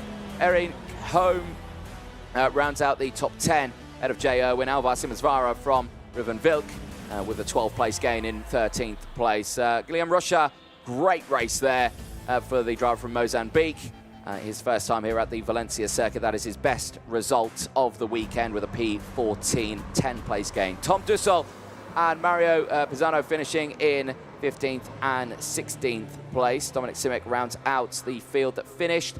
17 karts took that checkered flag. Tigran Benatian, Cedric Malk, Samuel Loyer, Kimi Tani, Matis Bruges, Marco Torman, Paavo Tontieri, all retirements from that race, and the 2 non-starters of Marcus Kayak and Alessio Piccini. Well, there'll be many talking points at the end of that race. Dramas all the way throughout. Initially, the start was good, but the race started with a sprinkling of rain right at the beginning, and that was the cause of maybe some tentative starts for some of the drivers, because it was a greasy circuit, and you can see here how slow they were on the inside. Lots of drivers running wide as well at the start of that race, but they've certainly found themselves back into a timely order. You can see a lot of drivers had to take to the curbs there. It was so slow on this opening lap. You could just see as they couldn't get the power down. The moment here, though, where we saw the likes of Dominic Simic and Mario Pinazzo, both of them went off the circuit, then they rejoined, and then they collided, not only 2 corners later, only to be collected with each other. They still got going, and they did actually both finish the race. There was that moment again from another angle, and you could just see even the marshals reacting there. They crashed off the circuit, they'd rejoined, and then they crashed again. So a very interesting moment for the 2 of them. You can see that, yeah, not happy there, throwing his arm up in the air, but they both did get restarted, and they both stayed in the race. This was a huge moment for Alvar Simonsvara right on the outside. You just see coming through turn number 6, a little bit of wheel contact between the 2 of them, going straight off the circuit. Of course, that grass now wet at that point, just accelerated the kart into the gravel trap. There was more drama as well. Out of the race would go the Pantano Racing Team driver of Marco Torman, going no further. Heavy damage to the back of his kart as well, with the rear bumper collapsing off the back. There was the front bumper missing from Matis Bruges. That got a technical flag, and I suspect a nose cone penalty going his way as well. More dramas for other drivers as well. Kimi Tani retired in the early stages of that race as well. The driver who started on the third row of the grid in P6, having a dreadful run in that Superheats. There was the robust move there from Dean van Verven to get through. Later then, Gavin Louye would find the gap back down the inside. Dean van Verven dropping and losing 2 places there at that moment. He would try and fight back, as there you could see it all going a little bit pitong for the drivers as they try to fight their way back up in the order there, and that was the likes of Eric Holm trying to fight his way through as well. But Jay Owen also having a relatively decent run in that one with the 3 places gained. This is that fight, of course, that we were talking about. Gavin Louye all in that infield section. Overtakes coming thick and fast. This was the moment that it really bit the bullet, unfortunately, for Cedric Mulk down the inside, and contact between himself and Gavin Louye would put Cedric Mulk out of the race in the dying stages of it. Then Anatoly Kavalkin would be fighting back. He would get through. Later then would misbrake himself, or misjudge his braking zone into that final chicane. He would skip over the curb there, and yeah, he would drop down the order just that little bit more. But all the way to the end, though, still some frightful moves there. Jay Owen continuing that fight through, but no one could touch this man here. Max Schleimer, absolutely dominant in Superheat 2 there, secures a front row start for that final. Later on today for KZ2. So plenty of action is yet to come up. We've had those 3 Superheats. They are done and dusted. Some drivers now will be heading home. For the rest of them in the KZ2 class, though, they'll be heading to that final, and we will see those finals out later on today. They will be coming up in around about an hour and a half time. We'll be starting with the KZ final, 22 laps. That'll be starting at 12:30. The KZ2 final at 10 past 1.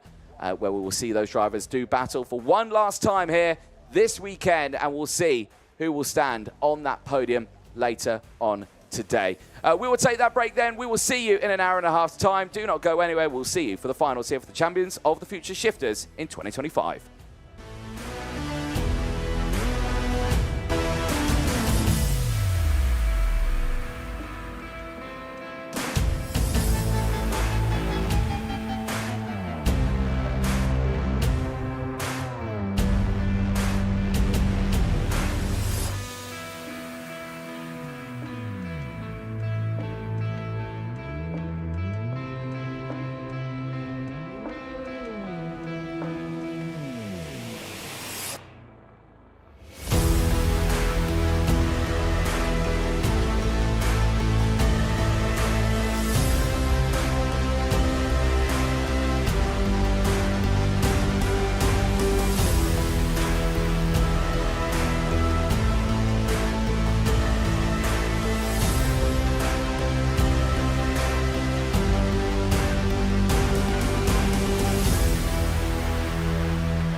welcome to Spain's third largest city. This is Valencia, where the Mediterranean meets motorsport. But forget the paella for a moment, because we're heading just a few kilometers outside of the city to the Cartódromo Internacional Lucas Guerrero, named after the Spanish racing legend himself. This is a circuit with teeth, technical in the twisties, but rapid down the straights and unforgiving to those who like to brake late into turn one. And of course, that final chicane here as well. It's Champions of the Future shifters, it's finals day and it's finals time, because they will be the next two races heading out onto the track. Year of opening 2014, event record set by Mateusz Bergel in time qualifying with a 54.380. That time has been unbroken so far for the rest of this weekend. The track itself, though, a closer dive into it. It's 1,428 meters. It's 210 meters down the start-finish straight. It is 135 meters down the back straight. It's only about 9 meters wide with no elevation change. It is a flat circuit for our drivers to go racing on in these next few finals. The track, though, is a pretty long one. 19 turns in total, 11 to the right, 8 to the left, and one hairpin out there at turn number 11. Each and every one of those corners do provide ample overtaking opportunities, and we see them around the majority of the circuit through turns 1 in towards turns 3, 6 and 7, 11, 12 and 13, and of course that final chicane at 17, 18 and 19. Whoever dares brake latest there usually ends up either over the curbs or in the lead of the race. Top speed drivers will be reaching around 141 kilometers an hour into the braking zone down at turn number 1. They'll also reach around 135 kilometers an hour into that final chicane as well, but they average around 94 across the lap. It is a fast-flowing and demanding circuit, but for these drivers, it is all down to who can hit that top speed in towards turn number 1 the first, because then they know they'll be leading into that final. Those finals now becoming underway as the field of KZ drivers make their way out onto the circuit, and for all intents, it is going to be a France row 1 lockout in this one. Mateusz Bergel pole position in time qualifying, and now pole position for this final as well. Jean Nimblon will be joining him on the front row of that grid as the karts will be making their way out onto the track. There you can see many people watching on top of the cafe area here, primed and ready ahead of this final. 23 drivers from all over the world ready to go racing here. And like you say, it all starts with Mateusz Bergel and Jean Nimblon on the front row of that grid. There you can see them making their way out onto the circuit. And in terms of championship points as well, of course, they've been awarded at the end of this one. Bergel leading that with 50 points to his name, Jean Nimblon with 44. Palomba third with 36, Van Walstein with 30, joined at the heel with Lorenzo Travasanuto, both of them 30 points to their name, as they field now sorts themselves out ready ahead of this one. The KZ class, as drivers aged, well, a lot older than that, I would say, but and a lot less than 117 entries into these drivers. Only 23 drivers entered into this weekend for the KZ class unit out on this one. But these drivers certainly will be looking forward to seeing what they will do in this session. But these drivers will be sorting themselves out and getting out onto the track. Let's go over some of the results that we've had over the course of the day on this one. Mateusz Bergel has been the driver to beat. Pole position, of course, in time qualifying, and then kept that momentum going through the qualifying heats as well. 2 wins to his name, plus that second place in that third qualifying heat. The Superheats earlier on was another very interesting one. We saw some good little battles throughout that race, but again, it would be the likes of Mateusz Bergel who would take the win in that race. For other drivers as well, it was a pretty hectic little race, as Van Walstein finished in second place, Giuseppe Palomba finishing in third. For one driver, though, it ended with a bit of drama. Adrian Beledo, unfortunately of Spain, was disqualified from that Superheats for working on the pre-grid. So again, needs to be careful on that one, but a bit of a shame for him. So a lot of work to do in this one then, as now he starts it in P10. middle of the pack. There is a look at the Driver Championship standings as it looks now ahead of this final. You can see that the Lorenzo Chazanuto and Senaman Washington joint on those 30 points. Adrian Miledo then with 25, Jorge Pescador with 20, joined by Daniel Albanese, Victor Gustafsson and Daniel Vasile rounding out the top 10 in those championship standings. Other drivers as well who had relatively troublesome pre-final. Pedro Hilbrand actually had a really good race. He gained so many positions right up to the sharp end. However, he did receive a 5-second time penalty for a nose cone. So it dropped nose cone, puts him backwards, the same as mine Kramer's as well. Also a front nose cone 5-second time penalty ahead of this one. There is some of your drivers on the front of the grid for this one. Jean Nombler of France, primed and ready to go. He's currently chatting with Mateusz Bergel on the grid for this one. There is some of the hard-working marshals out on track, just helping clear some of the debris from previous races gone by.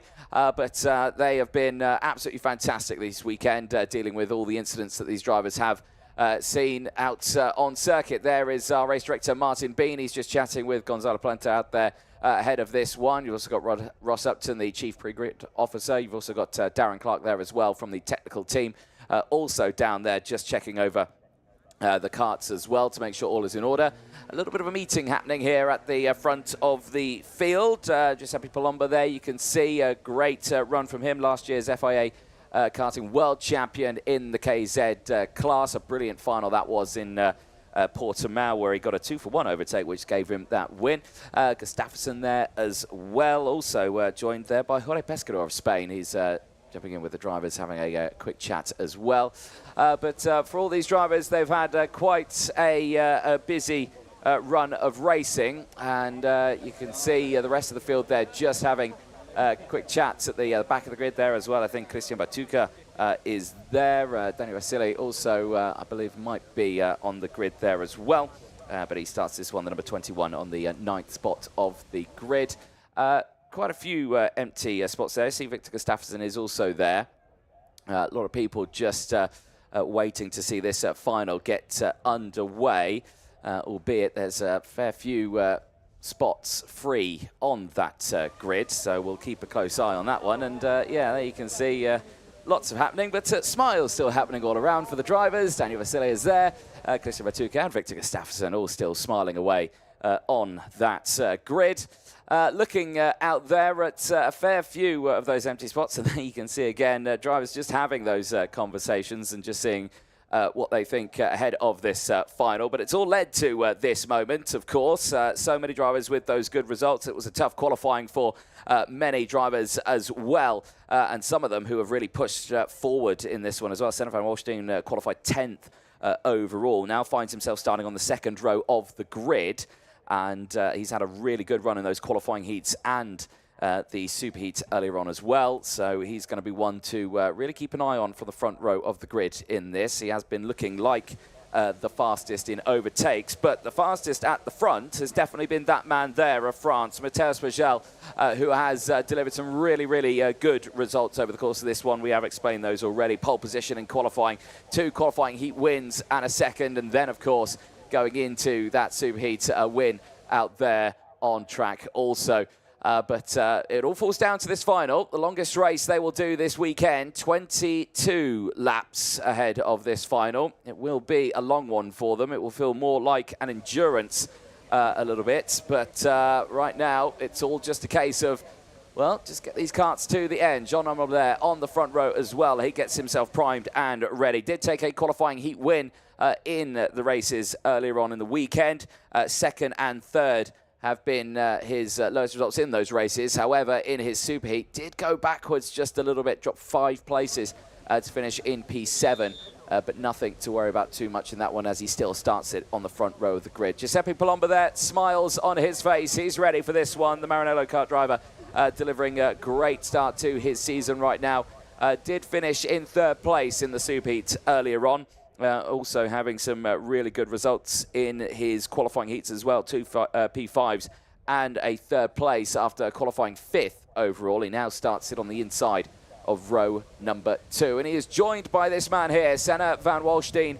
Also missed out on that European title last year by the 1 point, but he is looking strong. It's been a confidence booster for him, and it certainly has worked out for him over the course of this weekend, because like you say, 10th in qualifying, but he has certainly been the biggest mover in all of the heats over the course of this weekend. So if you want to see an overtake, look no further than that man there, because he will showcase the best way of doing it. There is some of the marshals out there just inspecting the circuit ahead of this one, and we could not go racing without the fantastic marshalling team. The brilliant work from them over the course of this weekend has kept each and every one of these drivers nice and safe, and of course keeping that track as clear as it possibly can be. There is Victor Gustafsson starting this one on the 3rd row of the grid.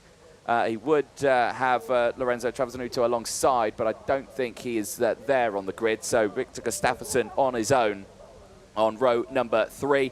And again, some really strong performances from Victor Gustafsson. But like you say, he's had to come back really strong in this one, because he started the Superheat earlier on the 5th row of the grid. He gained 6 places to finish that Superheat in P4, and that's put him at the sharper end of the field, as there's Christian Batuca or Daniel Vasile, sorry, just doing a fine line there of getting themselves primed and ready. Those two acting up. There, though, is Jorge Pescador, who finished his Superheat earlier on in P5. 3 places gained for the Spaniard, and certainly looking like a contender in this one, as we are moments away from seeing the start of this race.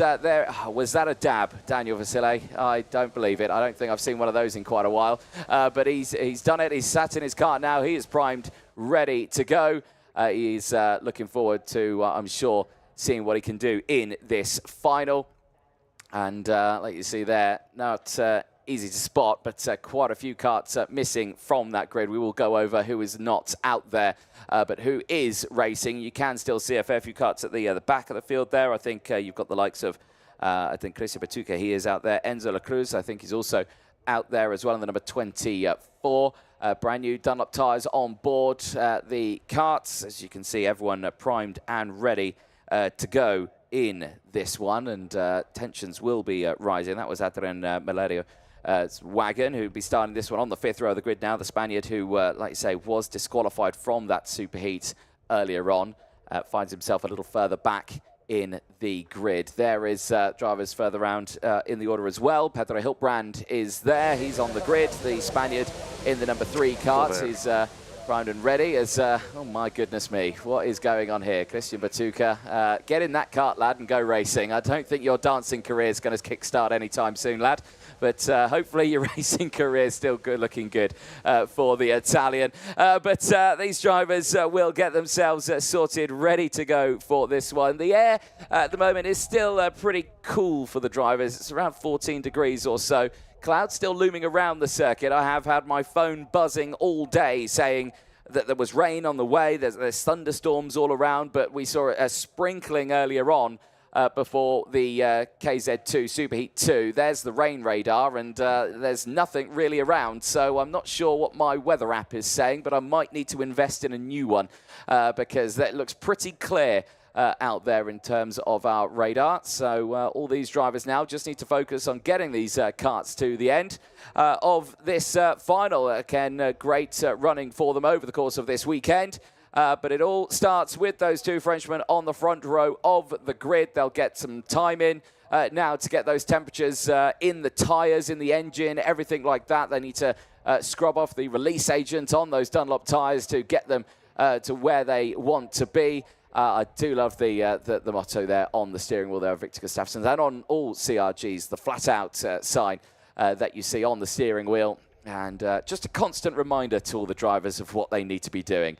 Green light then goes out, whistle blows, engines fire up, and the drivers make their way out for their final. Let's see who will be starting where and who is missing from the grid. It is Mateus Bergel and Jean Nomblom on the front row of the grid. They will be joined by Giuseppe Palomba and Senna van Walstein on row number 2. Travasanuto is not out there. He'll be missing from his grid spot. Victor Gustafsson is there on row number 3. Jorge Pescador is on row number 4. Daniel Albanese is not out on track. Daniel Vasile and Adrian Malario go from the next row of the grid on row number 5. Row number 6 will be completely missing. No Vagano, no Denner. David Trefilov and Christian Batuka will be all on his own on the grid on that one on row number 7. The next row of the grid sees row 8, Paolo Polito and Lorenzo Camplese. They are not out on track. Stan Peck's also not out on track. Enzo La Cruz and Pedro Hiltbrand will be the last 2 drivers to talk about on that grid. They'll be starting a little further down in the order as Tom Luye, Francisco Salenta, Mayan Kremers and Matthias Torangiani are also not out on the track for this one. So a very condensed grid then, down to just a handful of runners into this final. But that gives the opportunity for drivers at the back of the grid to really gain some good spots in this one and some good points to their name. The first lap completed. This is their second lap, and you can see what they're trying to do here. They're trying to release and get the temperature into the tyres. They'll be wazzing up the rear axle. They'll be getting the temperature into the rears. They'll be locking up the fronts. They'll be weaving left and right to get temperature into those tyres. There is race control, head of race control, Joanna Falcao in the foreground, joined by Sam Fisher in the background. They'll be keeping an eye on all the cameras out on circuit and will be in constant communication with the race officials team out on track in the form of Noelio Franco, clerk of the course, and of course Martin Bean, our race director here this weekend. Noelio Franco heads out onto the track with the red flag. She's ready to stop the karts on that start-finish line, and this is going to be a tricky one because with so many of those empty spots, it's going to be a little bit tough to remember which grid spot you are supposed to be in, but these are professionals. They should know which spot they should be in as they all get themselves squared away and sorted out in this one. Jorge Pescador, you can just see in the background there, getting his temperature into those tyres. Your front runners in this one, Matteo Spogel and that number 32 Sodi machine for the CPB Sport team. Last few checks being made. They'll have all the data on their dashboard as well. We were catching up with other drivers yesterday saying that, you know, they know if they're going fast in the sectors because they get the green lights on the dash indicating that they're going fast. And, you know, that's the sort of thing that they will keep an eye on. They'll have engine temps on there, all sorts of things telling them what is happening with their machine. But it's all down to driver feel, really. It's all down to them really to know what is happening with their kart and their tyres. They will be able to see it, visual cues on there as well on the tyres, and obviously they will feel it on the brakes as well. But you can just see they're trying to get the temp into those brakes as well, as you can see just pulling into position. Daniel Vasile pumping the brake there to try and get it all squared away. Front of the field then getting into position.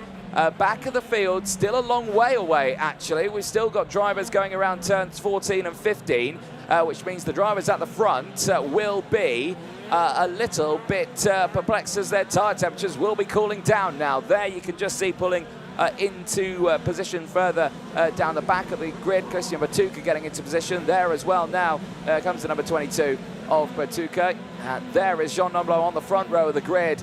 Really looking forward to seeing what he can do in this one. He has already beaten Spurgeon in one of the qualifying heats, but can he beat him in the final? Green flag waves at the back. We are ready to go racing for KZ, and here we go. The lights procedure starts. We get 3, 4 red lights. Lights are out. We're racing in KZ down the hill towards turn number 1, and it's already been squeezed off the track there. Has the likes of Jorge Pescador, but it gets back into position. Palomba all over the grass there as well as he gets squeezed backwards into around 5th place now. Jean Nomblot's gone down to around P3 as Van Walstein's gone through. So his fellow teammate who started right behind him managed to get the jump through T1. Through the chicane they go then. It's relatively spread out at the front as they all exit out of that infield section. It is still the likes of Matteo Spogel who leads the way and has managed to open up a comfortable gap now between himself and the drivers behind. But Van Walstein is right there in 2nd place. This is the highest he's been at these points since that superheat. Now it's his chance to try and close in on the Frenchman. Up ahead into that final chicane they go. And it is still a very close fight there in that top pack. The rest of the field crossing the line, but still looking quick. Pedro Hiltbrand having a brilliant run in this one. He's there in 7th place now. He's looked absolutely rapid on that opening lap. He went purple in Sector 1 and in Sector 2, and he was the fastest over the speed trap as well at 116 kilometers an hour over the start-finish line before they reach all the way up to 140 into the braking zone at turn number 1. But eyes on this, and still it's a long train of karts, but they all stay in formation. Gustafsson is there in P5, only a one-place gain in this one, but he's got Palomba for company right in front, as this is the longest race these drivers will do this weekend. 22-lap final.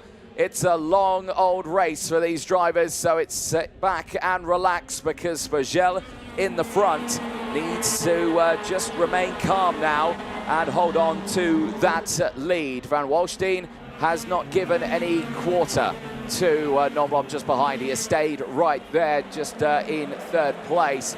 Palomba as well, I can imagine, would like to get back into some fighting fashion here after that start. He was squeezed a little bit onto the dusty part and nearly dropped some wheels off the track. There is Jorge Pescador with that 55.300, quickest driver out there, currently in 6th place and looking mighty strong here. But we will keep a close eye on the progression of these drivers as they go through. A little late on the brakes there for Palomba, and Gustafsson goes into the back of him just a little bit, and now Gustafsson might have to force the move here if he needs to try and get past, because you are seeing those Sodi karts all breaking away at the front, and they will not like to see that one behind. Now cast your mind back to yesterday. Giuseppe Palomba had a brilliant defensive masterclass as we see the start of this race, and there was the run, and there was Palomba. You can just see him there. He tries to pull out, but he gets Van Walstein come across him. Nomblom comes across as well, and that just squeezes the likes of Palomba to go off the track a little bit. So, well, Pescador's had a moment out there because Hilbrand's got through. So Pedro Hilbrand is now up into P6 now. The driver of the number 3 machine of that Birol kart, closing in very nicely on the field in front. However, still do need to remember that these top 3 right now are looking far more comfortable than the rest of the field. And under investigation is Mr. Hilbrand for potentially cutting the circuit there, and that is quite an interesting one. Because where would that have been? Well, in the 2 places you can imagine it would be at turn number 3, which is where these drivers are heading to now. They exit out of the kink at turn 2, and then when you get here, you've got these 2 large curbs right there. You can quite easily cut the circuit there. You've also got, of course, that final chicane down in towards turn 17, 18, and 19. We have seen a lot of drivers go wide at that chicane as they go try and gain as much as they can. And that puts them a little backwards in the order, but they fight through nonetheless, as Gustafsson has now found his way past Giuseppe Palomba. So Palomba now down into P5. Now, can Gustafsson close in on the 3 drivers up ahead? You can still see Nomblom is there, checking over the shoulder. Clear gap that they've got between them now, as the whole field's still pretty close out there. Enzo La Cruz still... well, not circulating anymore. I think he's out of this race, which is a big shame. The driver of the number 24 not continuing and is out now 2 laps down, so not sure what happened to him. Adrian Meledo as well, still holding strong into P10, but down the inside, well, once more, it is Hilbrand on the charge. This time on Jorge Pescador, and he gets up past his fellow countryman, moves up into that top fighting position. And that is a nice overtake from the Spaniard. Now, as he is under investigation, he needs to gain those positions. Pescador losing another one there.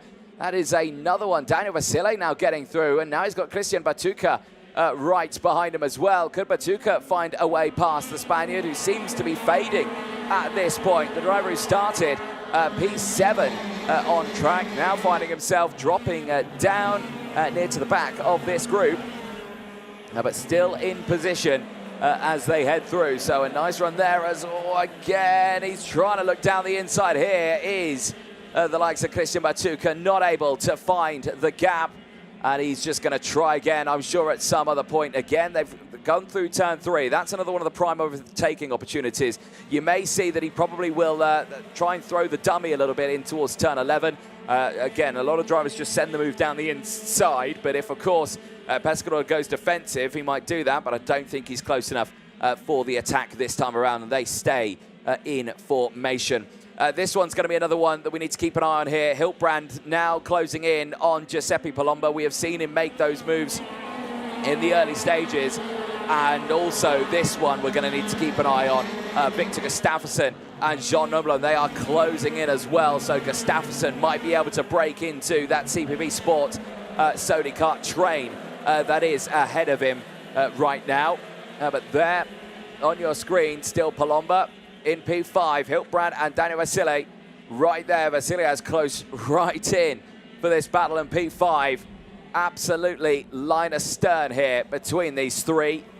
Brilliant control as they shift it through the gears. Remember, 26 gear changes per lap that these drivers are roughly doing. And all the meanwhile, constantly feeding on that one as down the inside. The gap is there and there's contact. And out of the race goes Giuseppe Palombo. And that was the likes of Chris Matuka trying to go down the inside. Daniel Vasile trying to get that move done. That is heavy damage to the front of that Maranello kart. And he is out of the race. And from our angle, we couldn't quite see how that occurred. It was just side by side, 2 into 1 didn't go.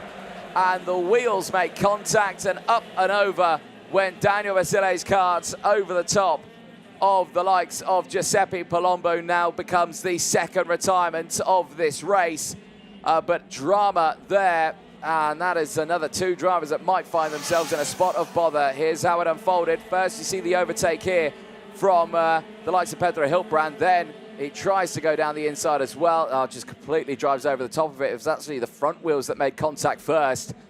Drove over the front. Here it is from the rear angle here. And just from there, was it a feisty move? Was it a move that wasn't on? The gap was there. He was on alongside. There was Hiltbrand again. He's clearly down the inside. It was late to the scene. It was on the apex, but just understeers. He's trying to turn it in.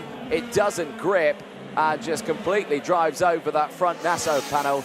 And that is a huge shame for Giuseppe Palombo, out of the final. And that is a big, big shame for him. But the race does go on, and the fight here at the front sees Gustafsson closing in on Jean Nimblom and Senna van Walstein. This is the fight for, well, second place, you can put it on, because they're all there. The top of them pretty close out on track. Matteo Spergel, in his point of view, is having a great weekend. He's obviously probably also thinking that, blimey, it's getting a little bit boring at the front here. I've got no one to race me right now, but he doesn't really fully care about that because he's liking a nice clear piece of track all around him. Now you're seeing the likes of Pedro Hiltbrand. Now, was he pulling into the pit lane there, or is he still in this race? No, he is still there in P5. I saw his hand go up as Daniel Vasile understandably becomes under investigation for causing a collision out there, and we saw that moments ago. Daniel Vasile, this is it again. This time his other replays looking to the inside of the likes of Christian Batuka. That was that first overtake. Nothing wrong with that one at turn number 11. And that puts him back into 7th place on the recovery drive back in this one. So that is how that overtake happened. There is a look at your virtual championship. 100 points still for Matteo Spergel so far. Undefeated in the finals day today, won the Superheats earlier on and is looking for another win in this one. However, the drivers behind, the fight is still very much on. Van Walstein, Nomblom and Victor Gustafsson, 2nd, 3rd and 4th out on circuit, and still mighty, mighty close out there. Hiltbrand will try his best to close in on this one. He's got a bit of a gap between these two groups. Of course, if they do start fighting, which could potentially happen here, we will see that gap close in. But Gustafsson now just needs to try and push his way forward in this one. And you can't really take anything away from Victor Gustafsson, such a talented driver in recent years. Of course, 2022 FIA World Champion in the KZ class, 2020 FIA European Champion in KZ2, so he's not a slow driver by any stretch of the imagination. For the rest of them, though, as well, also some really strong stuff for them, because Matteo Sperger, who leads the way, the driver of the number 32 machine, FIA European title in KZ2 last year. So he's stepping up now into the KZ class, really showcasing a really strong performance this season in 2025. Senna van Waalstein there as well. P2 in the Euro Series last year, 1 point, just took him away from that one in the KZ class, but he has already taken wins this season at Lonato. That was a beautiful bit of kart control there for the likes of Daniel Vasile, going right to the edge there on the apex and the runoff curb out of the final chicane, using all the track available to him. And again, they've had to be careful of that last little runoff curb there, because it's quite coarse on the kart, and of course when it rains overnight it can hold a little water, and then in the morning sessions, if you hit that too much, you can pick up a lot of water on those slick tyres and yeah, kick it back onto the circuit. But well, that water did drain away over the course of the day, because it's been a lovely days of racing. We had that brief scare earlier on ahead of the KZ2 Superheat 2 where we did see a sprinkling of rain, but that has since come and gone, and that didn't really affect the track at all for this field, as they still maintain their position right now at this halfway point of the race. More so, Spergel still in the lead, and he has increased that gap now as well to over 1 second. And well, he's not going faster than Van Waalstein in terms of sector times here, because Van Waalstein is lapping 14.283 in Sector 1. It was a 14.353 for Matteo Spergel. Going into Sector 2, though, Spergel is fractionally faster in Sector 2. So again, it's just kind of fluctuating between the two drivers, but they are absolutely identical in terms of pace. And you can see what I mean by that. The gap has come back down again to less than a second. But again, it is just fluctuating now. But it does appear to be like Van Waalstein is breaking away from Jean Nimblom a little bit. So the three drivers now looking a little bit more separated. Gustafsson did manage to close in, but he has not been able to go for that move just yet. So he has stayed there in 4th place. Jorge Pescador is still on that charge, as Hilbrand has dropped back down to 7th place as well. Pescador and Daniel Vasile have both got back past. So is he having a drama out there? And I can see there is some overtakes happening out on circuit, because Christian Batuka has just got past Petre Hilbrand now. So Hilbrand, who was gaining those places in the early stage, is now starting to fall back in the order, and I think he's just pulled him back into the pit lane. He has, and there is something wrong with that kart, as he becomes the latest retirement in this race, down to just 8 runners now in this final. Hilbrand joins Palomba and Enzo La Cruz as the latest retirements in this, and now we're seeing this fight once more at the front, because has Jean Nomblon started to close back in on Van Waalstein, because the gaps are all just fluctuating a little bit more. Now Van Waalstein has still closed in a little bit more of that gap on Spergel, but it has extended back to over a second once more as they go through the timing beam of sector number 2 into sector 3. Van Waalstein, though, is still under pressure. He's only 3/10 clear from Jean Nomblom, and there is Victor Gustafsson in P4. So Jorge Pescador now, who is in P5, he is going to try and close in on this fight, but there is a lot of real estate between the two of them.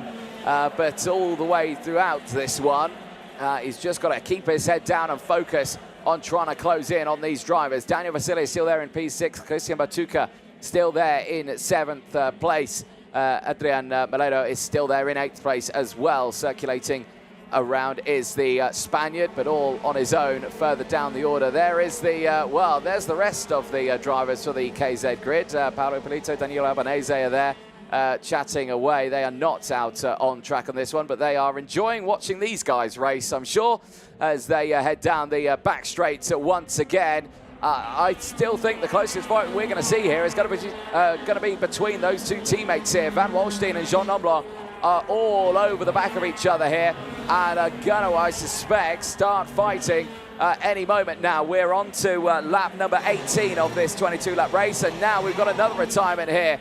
Pulling in to the pit lane, Daniel Vasile, and the number 21 machine retires from the session. and he pulls it off the track now. They're down to just 7 runners in this one as they all go through, and it's all kicking off just that little bit for these drivers, but now there's not going for the move. He still sits there right behind him. Jean Nimblom has not managed to find a way past just yet, but he is trying to look for a move down the inside. He is sussing out Senna van Walsteen at this point. He is just eyeing where he's strong, where are the weak points out there, which for Van Walsteen, there are not many weak points out there on this track. He's lapping very, very quick right now. He is not the fastest driver out there by any stretch. That is the likes of Jorge Pescador, who is still the fastest. In fact, that's a lie. It's Christian Batuca who is the fastest, and now another retirement. It is Christian Batuca who is pulling his cart into the track. So now down to just the 6 runners out on circuit. RGMMC Meledo is now circulating there in P6, but eyes will focus on these 2 drivers here fighting 2nd and 3rd place. Van Walsteen and Jean Nimblom still in a close fight out on track as they are looking to still try and get a Sodi card and a CPB Sport team 1, 2, 3 here. It'd be a great start for them ahead of their 2025 season here. But right now, still just looking over the shoulder and seeing Gustafsson not close enough to attack. They will stay in line of stern formation, and no drama will unfold between these drivers right now. Big check over the shoulder there for Van Walsteen, as now the latest retirement in Adrien Meledo also now brings it into Parc Ferme. And, oh no, sorry, that's Jorge Pescador, sorry, who's brought it back in. So Jorge Pescador for the Club Calicart team has been the latest retirement then. Down to just the 5 runners in this race. Special from Van Walsteen, Nimblom from Gustafsson, and Adrien Meledo, who rounds out the top 5 at this moment. Of course, for in terms of points on this one, stepping these drivers up quite nicely in there. But you can see now, still 10 seconds separating the top 5 here, and it looks to me like Jean Nimblom has just backed off on that attack from Senna van Walsteen. He has stayed behind. He has not put any pressure on them here. As I can imagine, it's a little disheartening for Gustafsson to see the drivers up ahead just slowly eking away. He did a great job to get to that position. He got a great job to close right in as well. But he will not be seeing everything that is unfolding behind him. He doesn't know that those other drivers have all retired from the race. So he is just circulating there in P4, thinking the fight is on. All he is thinking is trying to gain those positions to the drivers up ahead. We're on lap 21 of this 22-lap final. It is near the end, and for Mathias Bergel at the front, we've not said much about him. Calm and controlled race for the Frenchman after a win in the Superheat earlier on, pole position in time qualifying as well. A superb start to his 2025 after a fresh title win last year in 2024. Gustafsson has now retired from the session. It is down to just the 4 runners on this final lap, the 3 CPB Sport drivers in this race, and Adrien Meledo, who is there as well, running with his own team here, who is in now P4. But for these drivers, Bergel, Van Walsteen and Nimblom, 1, 2, 3 for them. It's been a solid week for the Sony team and the CPP Sport team. Great results for 2 of these drivers over the course of it. And now they will see 3 of their drivers on the podium here at the Valencia circuit. Only a few more corners to go down the back straight for Mathias Bergel, who now can, well, I think relax at this point. He's had no real drama in this race, as he just needs to think checkered flag, and it's all done for him across the line. It is Mathias Bergel who takes the win out of Senna van Walsteen, Jean Nimblom, and Adrien Meledo, who finishes, and he doesn't finish. He also pulls in to Parc Ferme without seeing the checkered flag. So just Bergel, Van Walsteen, and Jean Nimblom take 1, 2, 3 on circuit, as the rest of the field all pull into Parc Ferme before the checkered flag, either from retirement, mechanical, or otherwise, and the rest of the field watching from the grandstand area as well. Well, there you have it. At the end of the KZ final there, it is a CPB Sports podium lockout there for Mathias Magel, Senna van Wallstein, Jean Nomblon, who round out the top 3 on track. There's the rest of the grid there. Adrian Mileto does finish in P4, albeit he didn't take the checkered flag. Victor Gustafsson will finish P5. Ore Pescador, Christian Batuca, Daniel Vasile, Petro Hilbrand, Giuseppe Palomba and Enzo La Cruz, all retirements from that race, and only 11 runners out of the 23 that had entered into this weekend in that final. Well, they will make their way back to Parc Ferme. We will see the podium very, very soon for that race, and it will see 3 of those Sodi drivers on the top step, and I can only imagine the conversation that they are going to be happening, wondering where is the rest of them. And well, they all pulled in before the checkered flag, and it was just the 3 of them that were out there at the end. So Magel taking the win. You might think for him it might feel like a little bit of a hollow victory, knowing that the rest of the field was not there, but he still had the close fight with his teammates, who certainly weren't letting off at all in that one. For Van Wallstein and Nomblon, still a podium spot for them. But again, obviously the mood down there in Parc Ferme, I can imagine, is one of just, I'm not left, no? well, a little bit of frustration maybe of not getting the final they may have wanted, but still, for the Sodi drivers, they get that 1, 2, 3 spots. It's still a good result. It's still what they wanted, and we will see them on the podium in a few moments' time. Let's have a look at the highlights from that one. And, well, the start was, well, pretty calm for the field. Obviously, only down to the 11 drivers in that one. And you can see right at the beginning of that one, Petro Hilbrand with a really, really strong start. Not sure if it was a jump. There was no warnings for a jump start on that one, so we'll have to keep an eye. But it was a lightning start for him. He actually gained a huge smattering of places, got right up into the sharp end of the field, would later fall back down and then retire from the session. Only the 3 karts that actually took the checker flag in the end of that one, that being the 3 of the CPB Sport karts. This was the likes of Petro Hilbrand making those early moves as well. This was back down the inside. This was a close fight here. Christian Batuca just trying to get down the inside of Adrian Mileto, not finding the gap through at turn number 1. Senna van Wallstein getting up into 2nd place in the early stages of that race, and lightning start for him.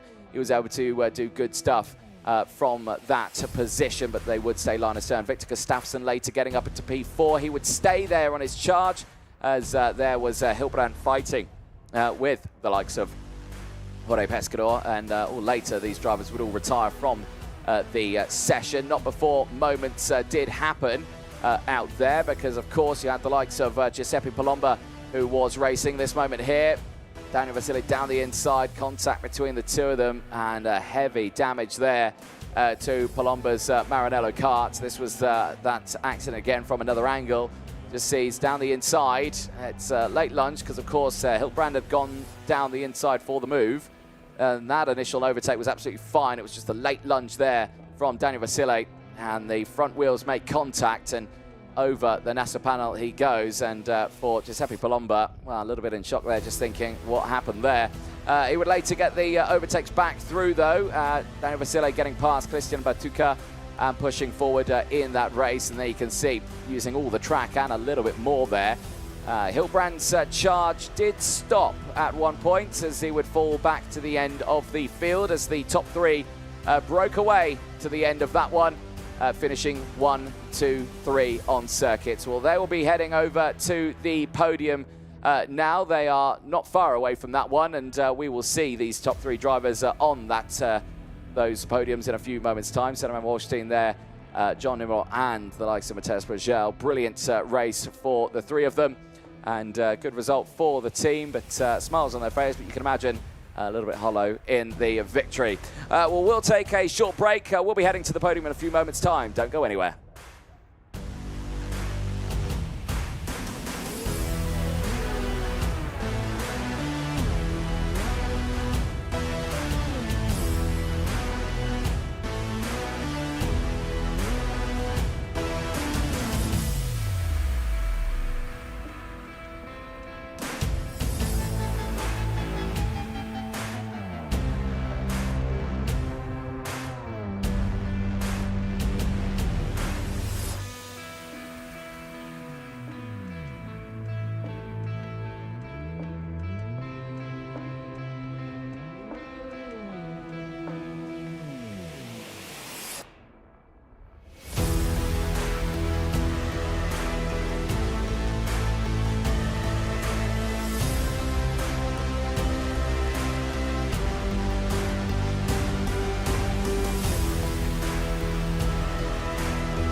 Well, thank you very much for your patience. We are now ready for the podium presentations then for the KZ category here for the Champions of the Future Shifters.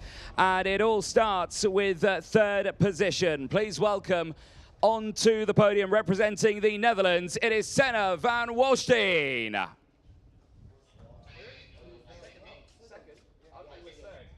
Sorry. In third position, I do apologize, it is Jean Nemblanc in third position of France. In second position for the Netherlands, it is Senna van Walsteen. And your race winner, Matthias Bagel of France. And please welcome onto the podium to represent the team for CPB Sport, Florian Bezion on the podium for CPB Sport. We will now listen to the national anthem of France.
Give it up for your top three in the KZ final here in Valencia. We'd now like to welcome Roland Guidel, the owner of the RGMMC team, to present the third place trophy to Jean Nemblanc.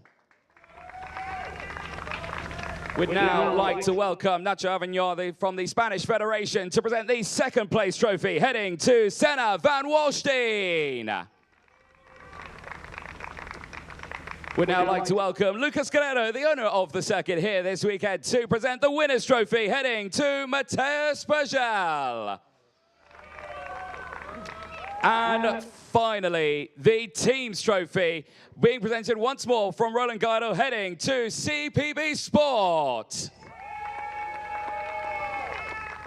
Well, a fabulous end to their finals. Drivers hold those trophies nice and high up in the air. Nice big smiles for the photographers out there. Brilliant end to your racing. And if you'd all like to step up onto the top step of that podium, all jump in nice and close.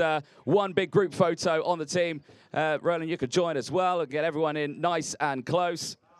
At the end of that final, a brilliant end for the top three. The Sodi drivers heading to a very strong start of their 2025 season. Right, we'd now probably like to get the dignitaries to duck and cover because the bottles of the bubbly are heading out to the field now as they get ready to hopefully spray a little bit out there. It did rain a little bit earlier on, but now let's try and get some little bit more rain on this one. Well, Lucas is going to cover the door, so he's going to let us hide away. Florian's not going to stay with them either. Are we ready, drivers? 3, 2, 1, let it rip. And are they going to let it rip? They're not going to let it rip. Okay, fair enough. Right, well, let's jump in very quickly and chat to our race winner on that one. But this is a tough one. Squeeze around this way. I'll be on this side of you. That was an interesting final, to say the least, from you. What did you make of all of it? Yeah, it was really strange, of course, but yeah, at the end we managed to finish 1, 2, and 3, so we just have to do the same next week. Yeah, indeed. It's all good practice for you, and we look forward to seeing what will happen out there. Congratulations. Thank you. Excellent stuff. Plenty more races to go. One more final. It's KZ2 coming up next.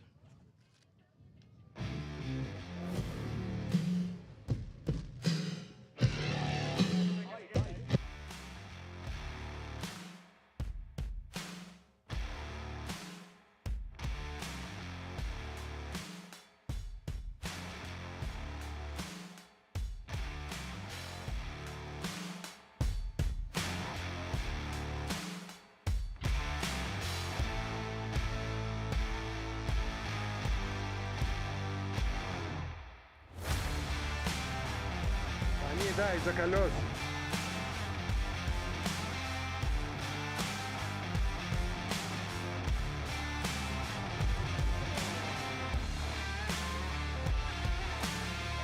Well, here we go then. Next final is heading out onto the track. It is time for KZ2.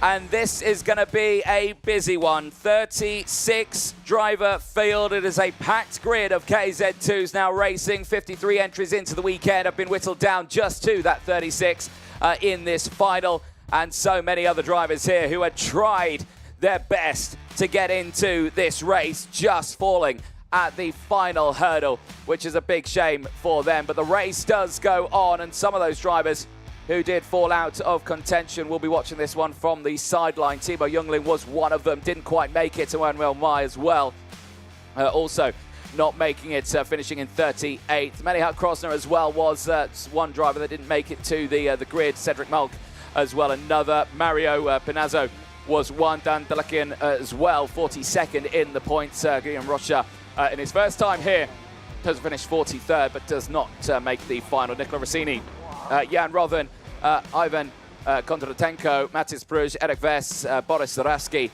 Marco Torman, Samuel Louie, Alessia Pacini and Eduardo Morelli, who did not take to the track at all after feeling ill over the course of this weekend. They have not made it to this final. For the drivers who just made it in by 3 points, Kapras Jus of Lithuania will be starting this one right at the back of the grid in 36th place. He'll be joined by Ruven Vilk as well.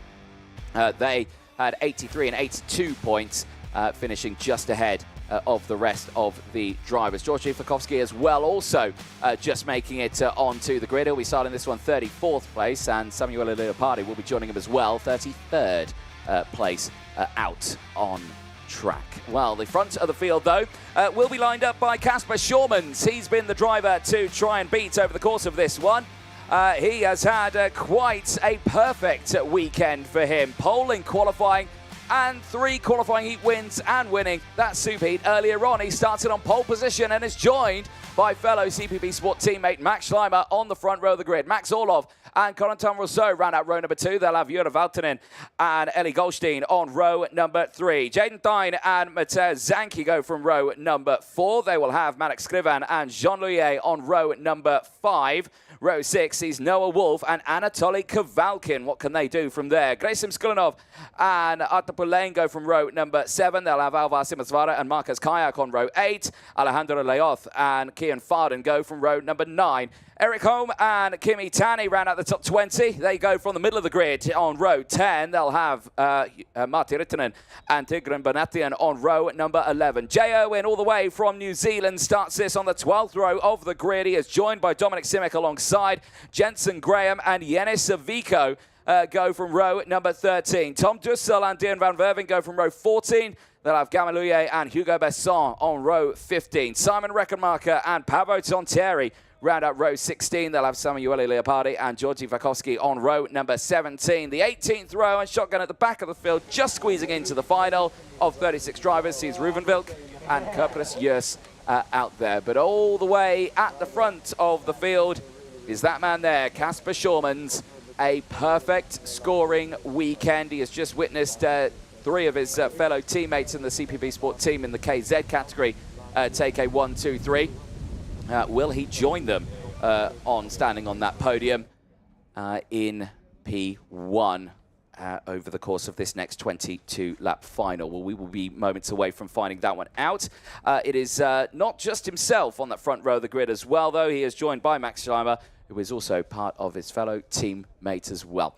There is your current driver championship standings. Schurmans leads that one after a perfect scoring weekend of racing so far.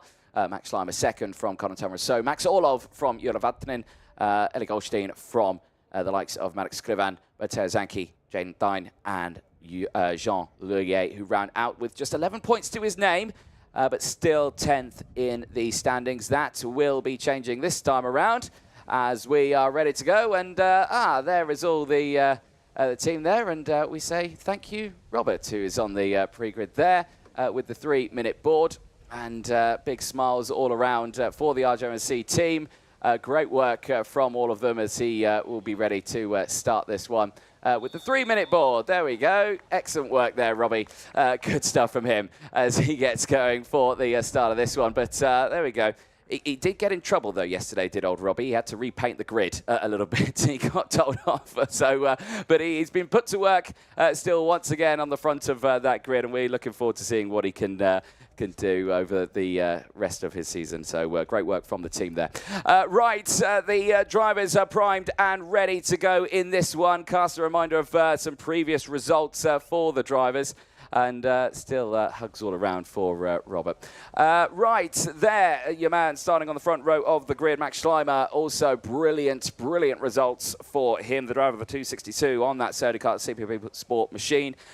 Did also have some really good results. Third in qualifying overall. Did take one qualifying heat win in the first race. Then also 2 second places and a relatively decent result as well in his Superheat, where he took I believe a second place away. So a very strong result still as well for him.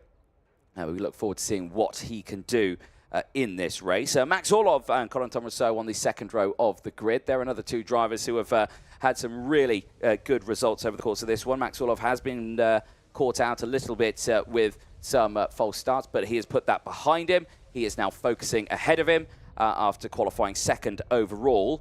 He finds himself now starting this one on the second row of the grid, so only going backwards just that little bit. There is Kimi Tani on your screen, the driver from Finland in the 213 machine, starting this race P20. He now takes a seat into his Paradigm machine as he primes himself ready ahead of this final. There is Corentin Rousseau of France for the Challenger Racing team. He has certainly delivered some good results here as well. Keep a close eye on him. Some really big moves as well been made. Qualified 5th overall, never has stood outside of the top 3 in those results. So he's certainly one to keep a very close eye on. That is all the way at the back of the grid there. That's Simon Reckenmarker, who was lucky to be in the final. He had some really tough races earlier on, but then also on top of that, he had some really good races earlier on. That Superheat for many of them was a treacherous one. They had a bit of rain that fell down right before it to the KZ2s. They went out, and so many drivers on the back of the grid actually gaining about 15 or 16 places throughout it. So it was an incredible show of force from the back of the field. Speaking of the field, there is one that is missing from it. That is the 16th spot, and that is Marcus Kayak's spot. He is not there on the grid. Now, we also did not see him out in the Superheat, and been hearing reports that he's also feeling a little bit under the weather. So that is a bit of a shame. Whistle blows, engines fire up, and the field gets going. It is KZ2. It is finals time for the field of 36 as they get off to warm their tyres up, get everything into position of where they want it, and, you know, get themselves psyched up, ready to go. Again, a smattering of talent in this one from all over the world. Like you say, all the way from New Zealand, where we see the likes of Jay Irwin in this race. Multiple karting legend in New Zealand, stepping it over into Europe once again. We've got other drivers in this one. All the way back, we've got former World Cup in KZ2 winners last year, and drivers who finished inside the top 8 in that one. Yenis Savico, who will be there, you know, 2024 FIA World Cup P8 at the KZ2 class. So he's going to be one to keep a very close eye on in this race. But like you say, he starts a little further down from the rest. He starts it all the way on the 13th row of the grid, so we'll need to be careful. I'll start alongside Jensen Graham. Jensen Graham in his first year at KZ2 Racing, really pushing himself forward. He is a relatively young lad, but he is certainly going to be going for a full few seasons of KZ2 Racing, and so far he has delivered some good results. But he starts this one at P30, or on the 13th row of the grid in P25, so a little bit of work to do on this one. Alvar Simonsvara had drama earlier on as well. The driver from Finland got spat out of the side of the circuit on the rainy part of it. Be trying to push back strong in this one. Starts P15 out on track, but the driver of the 238 machine certainly not one to keep an eye on. Second season in the KZ2 category after finishing P11 at the World Cup last year. There is race control once again. Joanna Falcao joined by Sam Fisher. They'll be keeping a close eye on all of those cameras out there.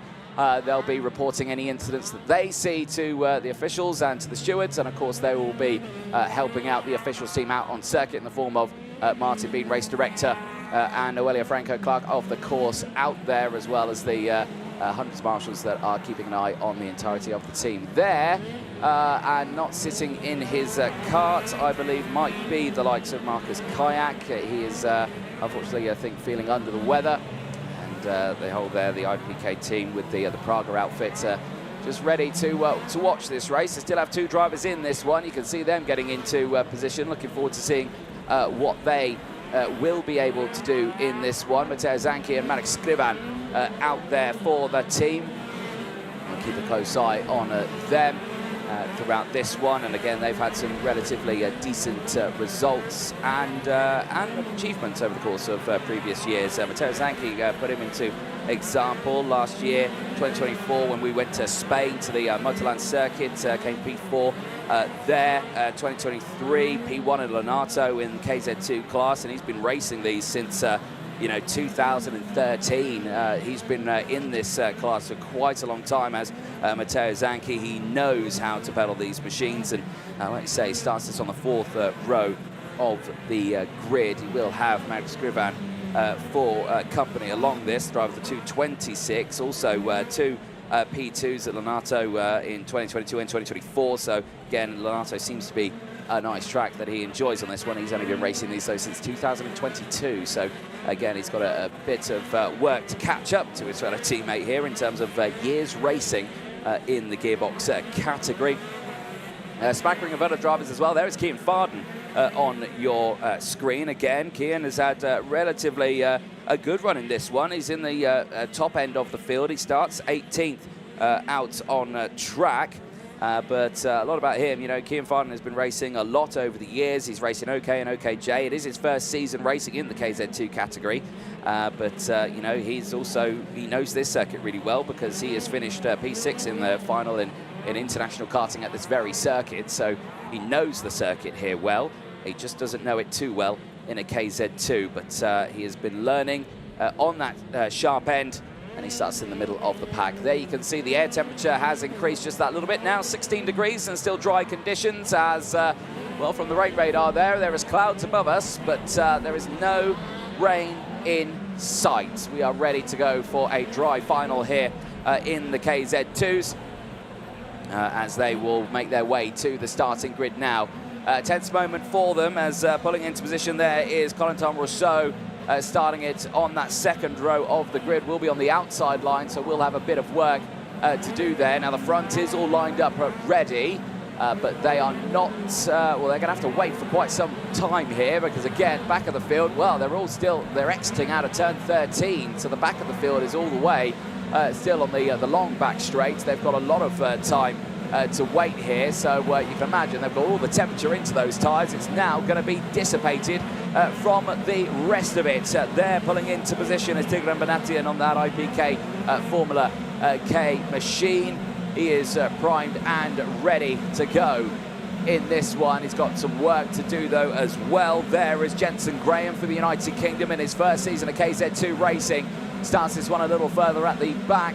Noelia Franco at the front of that 35 kart field with, of course, missing the likes of Marcus Kayak, who is not out there on circuit. So keep a close eye on him. He'll be watching from the sidelines, I'm sure, but he's feeling a little under the weather. Here we go then, lights are out. We are racing in KZ2. Drama at the background there. One of the karts going onto the grass, but he's all back on now as the whole field of 35 karts sweep around turn number one. But look at this once more. It is CPB Sport 1, 2, 3 and 4 here Jaden Thyner's had a brilliant start to his race as they have sided into the lead. There is Eddie Goldstein, who's dropped back a little bit in this order. You can see him there on the yellow TB kart machine trying to push his way through the opening stage of this race. Noah Wolf there in the bright yellow helmet on the Van Amersfoort Racing Birrell machine is also trying to gain positions here. He had a great 2-beat earlier on. He's looking for a good final here as well. But as the field make their way through that tight and twisty section through 11, 12 and 13, they start to wind it up through the back straight there.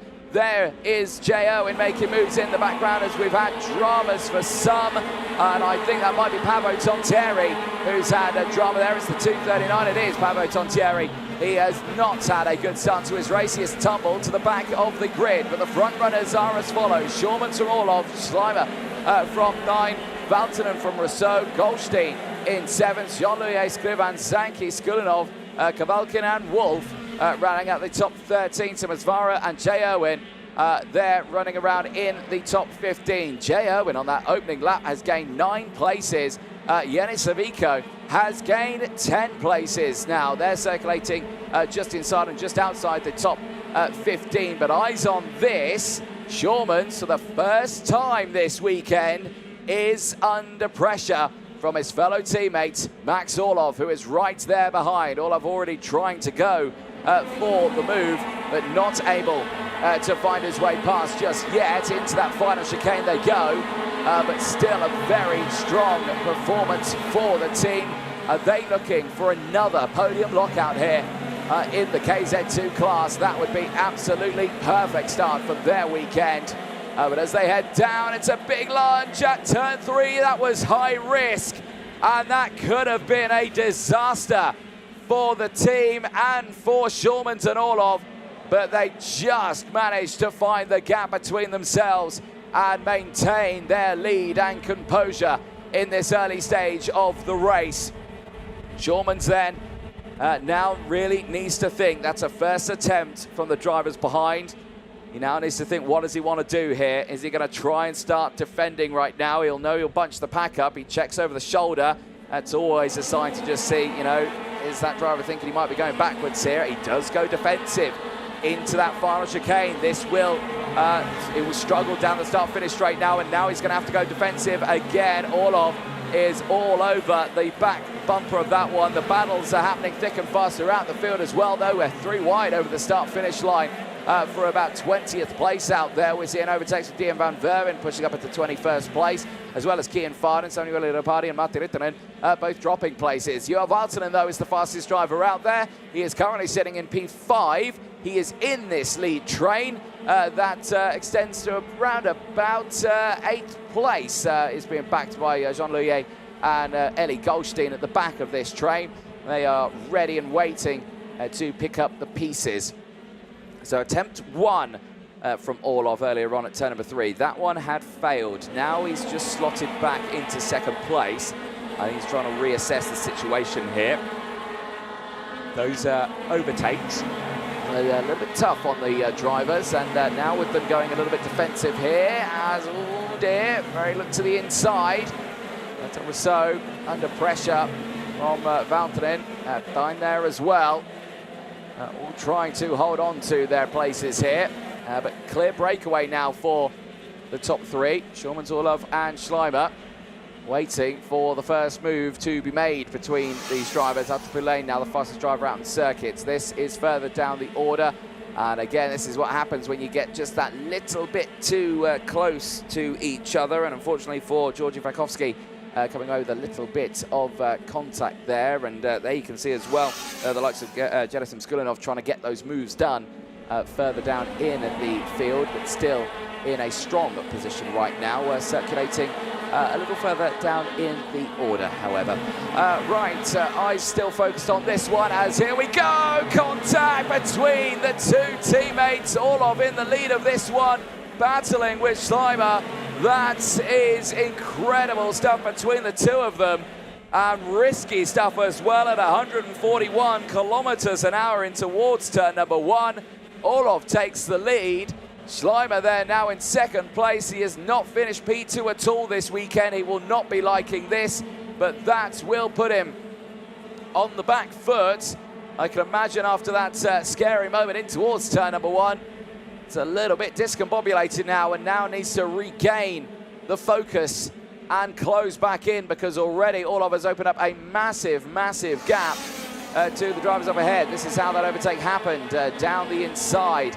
That's quite earlier on into the lap there, and you can see the likes of Max Schleimer getting through as well. So this was Schleimer trying to go for the move. Oh dear, and Orlov just slamming the door closed there. So Orlov and Schleimer absolutely wheel to wheel there, and Kasper Schurmans, albeit watching it in, well, third place now. Under investigation for cutting the track. Tigran Manatian in the 2:28, so we'll keep a close eye on that, but that will be a trip to the stewards at the end of this one if you see that investigation board come up. So his weekend not over just yet, but eyes on this top fight still. Schurman's now down into third. Thine there in P4, Valtonen in P5, Corentin Rousseau there in sixth. Goldstein from the 8. Wolf is there in ninth place. He has closed in on this fight, but he's got a little work to do. There he is in the front of that second train. So he's got a bit of work ahead of him in this race. Eyes on this field though. No lunges for the drivers behind. Valtonen safe, as I think Kian Farden may have had an issue out there on circuit. He has just tumbled down at my order, and he's crossed the line in 25th place. He's just, yeah, he's lost out on a big chunk of time on that one. Orlov now setting the fastest lap of the race, has extended that gap to 0.8 of a second, and still here. He is pushing away nicely. This is the battle for second place, though, on your screen. Schleimer, Schurmans, and Jaden Thine battling 1, 2, and 3, 4. That is down the inside, trying to get the move done. Corentin Rousseau on Euro Valtonen. Just not got the legs, hasn't got the power or the waft out of turn 13, and just stays behind right now. And just trying to focus on what is happening and unfolding up ahead of him. You can see those Sodi cuts trying to break away, and he's going to try it again now in towards turn number 1. Nicely done by Corentin Rousseau. He is back on the charge after starting this race in P4. He is back into P5 now, so a few more positions to go. But let's see what he can do. Now it's just the likes of Valtonen who will try and fold back in this one. Other overtakes on that last lap. Up to Poulain getting up into 17th place. So he's got past the likes of Alejandro Leoth, who's now down into 18th place. Tom Dussel has made good moves in the background also. He's got past Gavin Louye and Hugo Besson. There is Hugo Besson, though, as I was calling it, out of the race, and he's with another there as well. Now, who is that? Is that Gavin Louye? I think it is, and that is why they have lost out to Tom Dussel. So Gavin Louye and Hugo Besson out of the race. That is at post number 6 out there. You can see the two carts are stricken.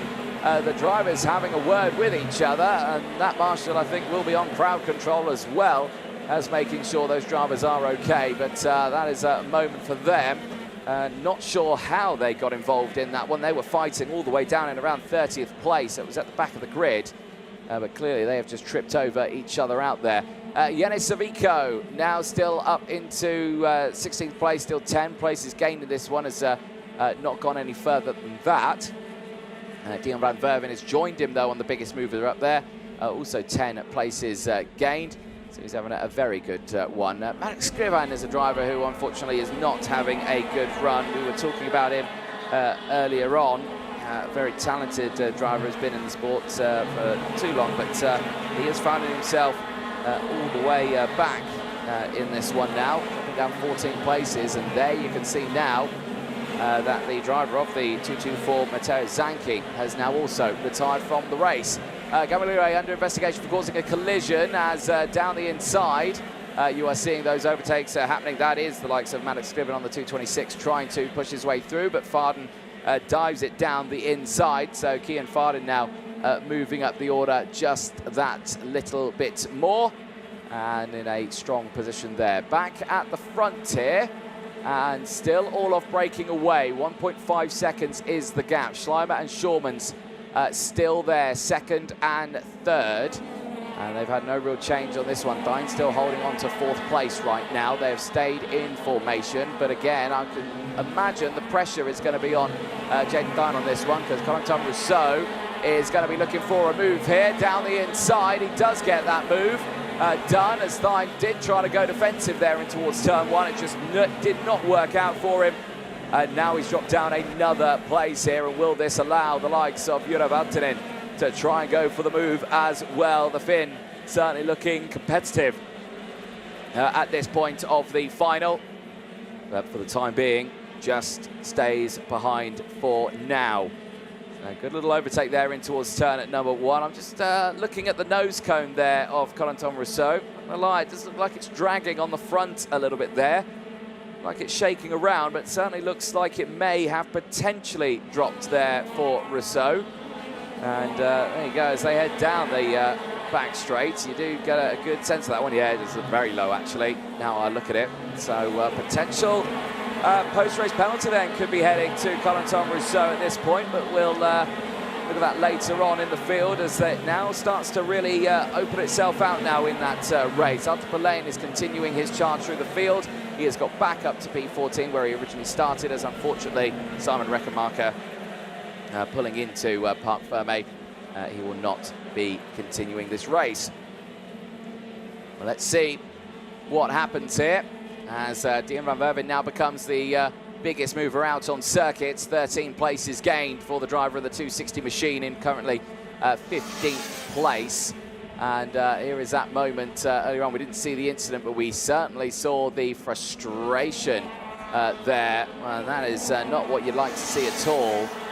But Hugo Besson not happy at all there with Gavin Louillet, and certainly making his feelings very well known to his fellow driver out there. There's some stats between Max Schleimer and Kasper Schurmans, and Schleimer is well, doing what he needs to do here. Second place for him. He's not gained or lost anything, but for Kasper Schurmans, this would be his well, worst result of the weekend. He's won absolutely everything until now, and now he sees himself there in third place, and he's losing touch of the drivers of Max Oliver further ahead. He is still driven away here.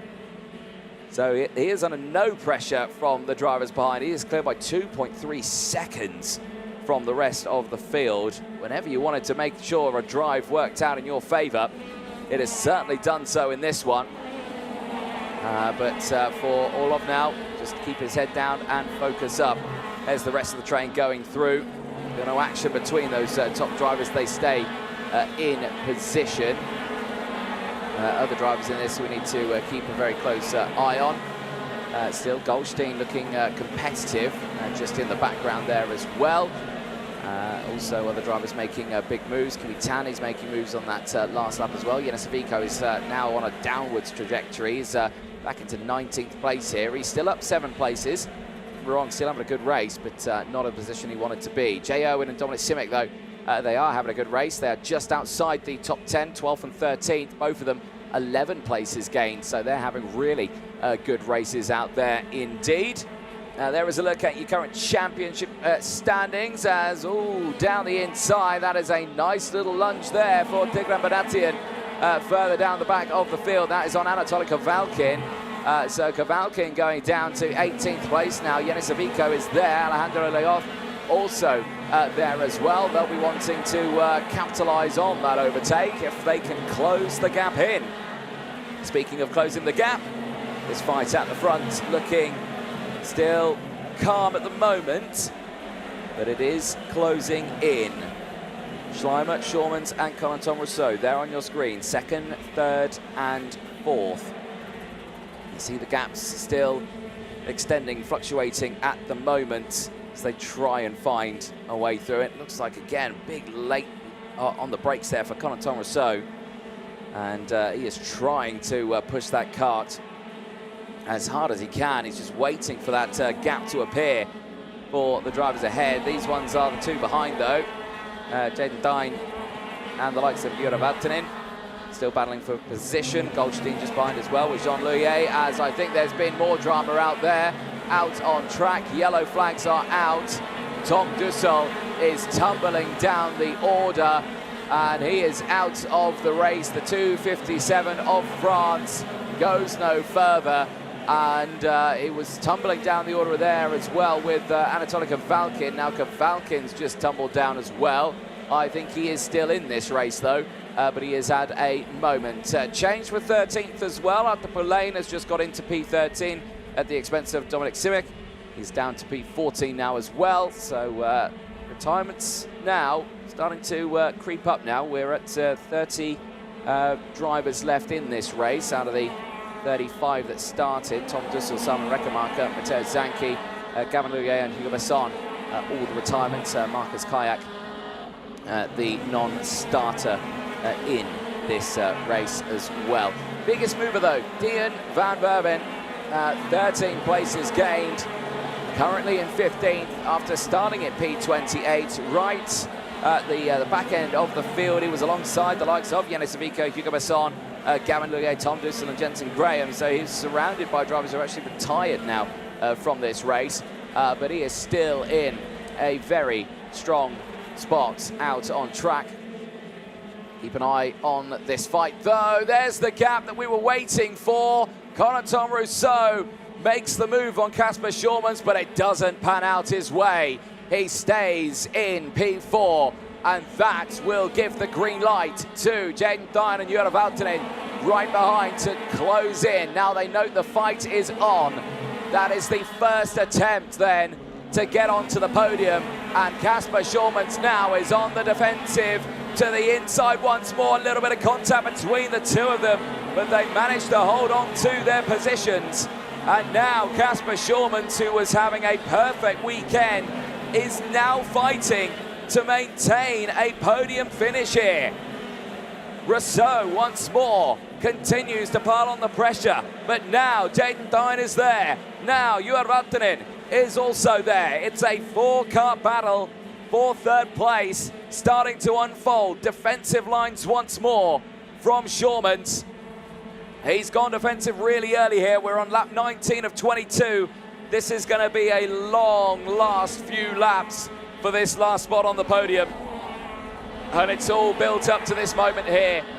For Schurmans, he was looking so strong at the start of the weekend after poling in qualifying. 3 qualifying heat wins and the superheat win. But now in this final is fighting for his life to stay inside the top 3. Rousseau continues to try and go for the moves, but now you've got to think, what is Jaden Dine going to do? As pulling into the pit lane, is that Anatoly Kavalkin? I think it is. The Mondeo car driver retiring from the race. That is a huge shame for him. Would not see a good result at the end of this final. But eyes on this. Well, they've dropped the 2 behind just a little bit because they started fighting as well. Jaden Dine and Jure Valtonen going absolutely wheel to wheel there. And Jure Valtonen now up into P5. He will now try and close in on the 2 ahead, but he has got a large gap now, and he is going to have to hope that they are going to go defensive, and his hope is going to come to fruition, and that is why he's gone for that move. You can see the frustration for Corentin Rousseau there, throwing his hands up in protest at Schurmans, who is all over the circuit here, trying to hold on to third place. But you've just got to dig deep on this one, try and get the gap where you can, as the sun begins to shine once again on the drivers here. Temperature eking up even more, still holding at 16 degrees, but it's been a much cooler day today than it has been in previous days. Eyes on that replay then on the left-hand side. You can see the first attempt to look to the inside, how close it's been. Another angle there, little bit of contact between the two of them down the hill. You can see as well from this angle how close he is trying to get that car alongside. You can see this here, clear frustration for Corentin Rousseau. He's not happy about this moving on the start-finish straight. Big looks over the shoulder from both of them. No defensive lines here, no lunges here on this final lap. They have stayed line astern. Max Orlov then in the lead, Schleimer in second, but Casper Schurmans is fighting to get that car on the podium. Could it be another CPB Sport Team podium, or will there be a CL Racing Team driver on there in the form of Corentin Rousseau? Out of the infield section, onto the infield straight they go. Once again, there's contact between the two of them, and Rousseau goes through. Corentin Rousseau gets into third place at the expense of Schurmans. Valtonen goes through into P4, but I don't think Schurmans is going to be happy with that move. Someone who will be happy is Max Orlov. Crosses the line, P1, Schleimer second, but in third place, it's Corentin Rousseau. In P3, Valtonen fourth. Dayton finishes in P5, Schurmans in 6th, Goldstein finishes in 7th from Jean Louis, Noah Wolf and Alvar Simazvara finishing in P10. But is there a nose cone on that CL Racing machine? We saw that nose was looking low on the kart earlier on in the race. We have to wait and see when they head into Parc Ferme, because they will be checked. But for now, it is Orlov, it is Schleimer, it is Rousseau. 1, 2, 3 in KZ2. Well, they will head back to Parc Ferme. There'll be smiles all around for Max Orlov. You can see how delighted he is. A brilliant result in that one. He has beaten the undefeated in the form of Kasper Schurmans, the driver who started this one on pole position, tumbling at the end of that race, finishing in P6 from the rest of the field. There is a look at your full final classification then at the end of that race. The top 10 we have gone over with Noah Wolf and Alvar Simazvara just finishing inside that top 10.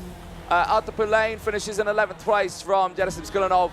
Dion van Verben, 15 places gained, is the largest mover out there, finishing in P13. Dominic Simic from Jensen Graham, Tigran Manatian and Alejandro Leoz. Jay Irwin finishes in P18 ahead of Martti Rittinen. Samuele Leopardi, 13 places gained, rounds out the top 20. Eric Holm and Kimi Tani from Georgi Vakovsky in 23rd, 11 place gain ahead of Kian Farden. Pavo Tontieri in 25th place, did recover after that early spin in the race. Maddox Scrivan from Capricious in 27th place, 9 place gained from Ruven Vilk, 7 place gained in 28th place. The retirements, Kavalkin, Savico, Tom Dussel, Reckenmarker, Zanki, Luye and Besson, and the non-starter Marcus Kayak. But there on your screen, he was fastest in his group in time qualifying, second overall after TQ, and now it is P1 in the final for Max Orlov.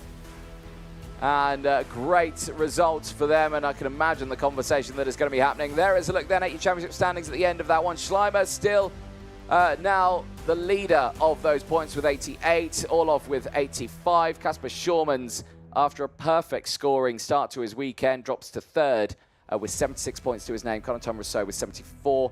Jura Valtonen with the 66, Meli Goldstein's 48, Dayton Thine with 43, Jean Louis with 29 points out of Noah Wolf and Maddox Grivan, who have 19 and 18 points apiece. Well, they still round out the top 10 in the standings, but they will be, well, look forward to see what happens next time out. Let's have a look at some of the highlights from that one, because, well, for Max Orlov, brilliant result for him with 2 places gained. Finishes that final on that top step of the podium. This was the start of it, and for the entirety of the front-running field there, a pretty good getaway for some drivers in the background. Not the start they would have wanted, just squeaking back onto the track, and you can just see how it could all go wrong there, and that was right behind Kian Farden there. That might have been Kimi Tani that went off the track. We'll keep a close eye on that one. Actually, no, I think it was the driver behind. It might have been Tigran Banatian who had the moment there in the 2:28 off the circuit. But still, the front of the grid getting a solid getaway right at the start as well. Kasper Schurmans holding on to the lead of this one. I thought it was going to be another Leicester flag for him, just doing what he's been doing all weekend, which is just get to the front, stay there and hold it. And unfortunately, that didn't go too well for him. Early spins as well. Out there, we saw the likes of Pavo Tontieri have moments. Jay Irwin getting the moves done. He actually had a really good race there, did the driver from New Zealand. A 5-place gain puts him up in the order. There's the live feed of the drivers' reactions there on the right-hand side of your screen. And the replay still on the left-hand side of your screen, as it was looking like it was going to be a CPB Sport 1, 2, 3, and 4 in that one, as more dramas unfolded for other drivers from the further back in the field. Georgi Vakovsky on that Maranello, unfortunately getting a little bit of contact and going two-wheel skywards there at the back end of the circuit. Overtakes started to unfold. There it was, the change of the lead. Max Orlov getting to the front, Schleimer following suit as well. Schleimer would then go for the lead as well down towards turn 1, but his teammate would just cover him off there, and contact at 140 kilometers an hour between the two of them. It must have been a very, very scary moment there for the two of them. There was the charge through the field. Corentin Rousseau in that 204, later getting up into the podium positions. There was the retirement. Hugo Besson and Gavin Louillet not happy with each other. Matteo Zanchi was the next retirement. The Italian, unfortunately, giving up with his final fight on this one. This was Corentin Rousseau again on the charge, this time down the inside at turn number 1. That was the move for third place. Goldstein getting the moves done as well. Goldstein having brilliant racing in the early stages of that one, and really showcasing some good skill. Did drop down only 1 place in that race, but only his 9th race in the KZ2 class itself.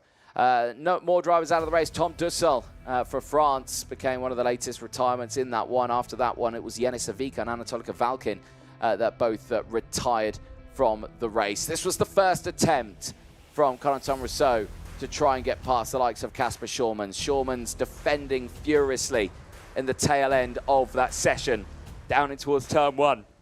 A little bit of contact between the two of them. This was another angle of it as well. You can see the door just slammed closed. Later on, would also find himself fighting again, and more overtakes happening thick and fast. And there you go. You can see the overtake happened. This was the defensive stance that you were seeing. Corentin Rousseau throwing his hand up in the air in protest at the defensive-ness. There was the move for the lead change down in towards turn number 11, and you can see there was some contact made between the two of them, but over the line, Max Orlov delivering what he needed. A podium finish for him, P1 at the end of the final in KZ2. For the drivers behind, Max Schleimer and Corentin Rousseau would round out those top 3. We'll take a short break, but we'll be back very, very soon with the podium presentations for KZ2.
Well, thank you very much, ladies and gentlemen, for your patience. We are now ready for the podium presentations for KZ2. After a very dramatic final there, 35 drivers all racing for a chance to win. We do have our top 3, and we start with 3rd position for France. Please welcome onto the podium, Corentin Rousseau.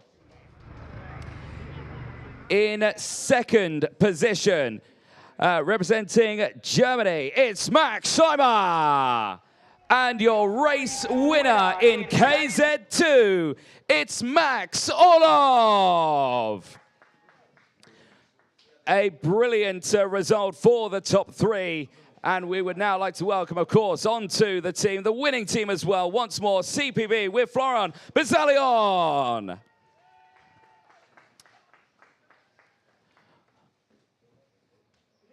Well, let's see then. We'll now like to welcome on to the podium to present the Winners' Trophy, starting with Roland Geidel, the founder of RGMMC, to present the third place trophy, heading to Corentin Rousseau.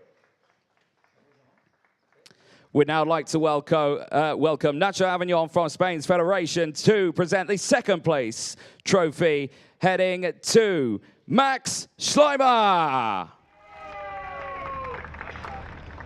And finally, the Winners' Trophy being presented by Lucas Guerrero from the circuit, heading to Max Orlov. And the Team's Trophy, once more being presented by Roland Geidel, heading to CPB Sport. Well, a fabulous end to their final. The sun now shining. Drivers hold those trophies nice and high up in the air. As high as you can. I know it's been a long weekend, but nice big smiles for your top three in the KZ2 category. A brilliant end to their weekend. And if we could get everyone to jump up on the top step of the podium, all join in nice and close. Bunch up there for us. There you go. All join on the top step of the podium. Brilliant end for them, and another brilliant end for the CPB Sport team. Delivering great results in both the KZ and KZ2 classes here this weekend. Well, one last thing we need to do is present the drivers with the bottles of champagne, and we may ask our dignitaries to maybe duck and cover at this point because usually it gets a little bit messy from now. But for the top three, it's been a brilliant weekend, but they can relax, they can celebrate. 3, 2, 1, let it rip. What a brilliant end for them in the KZ2 category. For CPB Sports, a brilliant end as well for the drivers. But we will try and jump in and have a chat with our race winner from that one, Max Orlov. After what an incredible race that was. Max, just spin around, cameras behind you. Well, firstly, it started with a second place overall after TQ.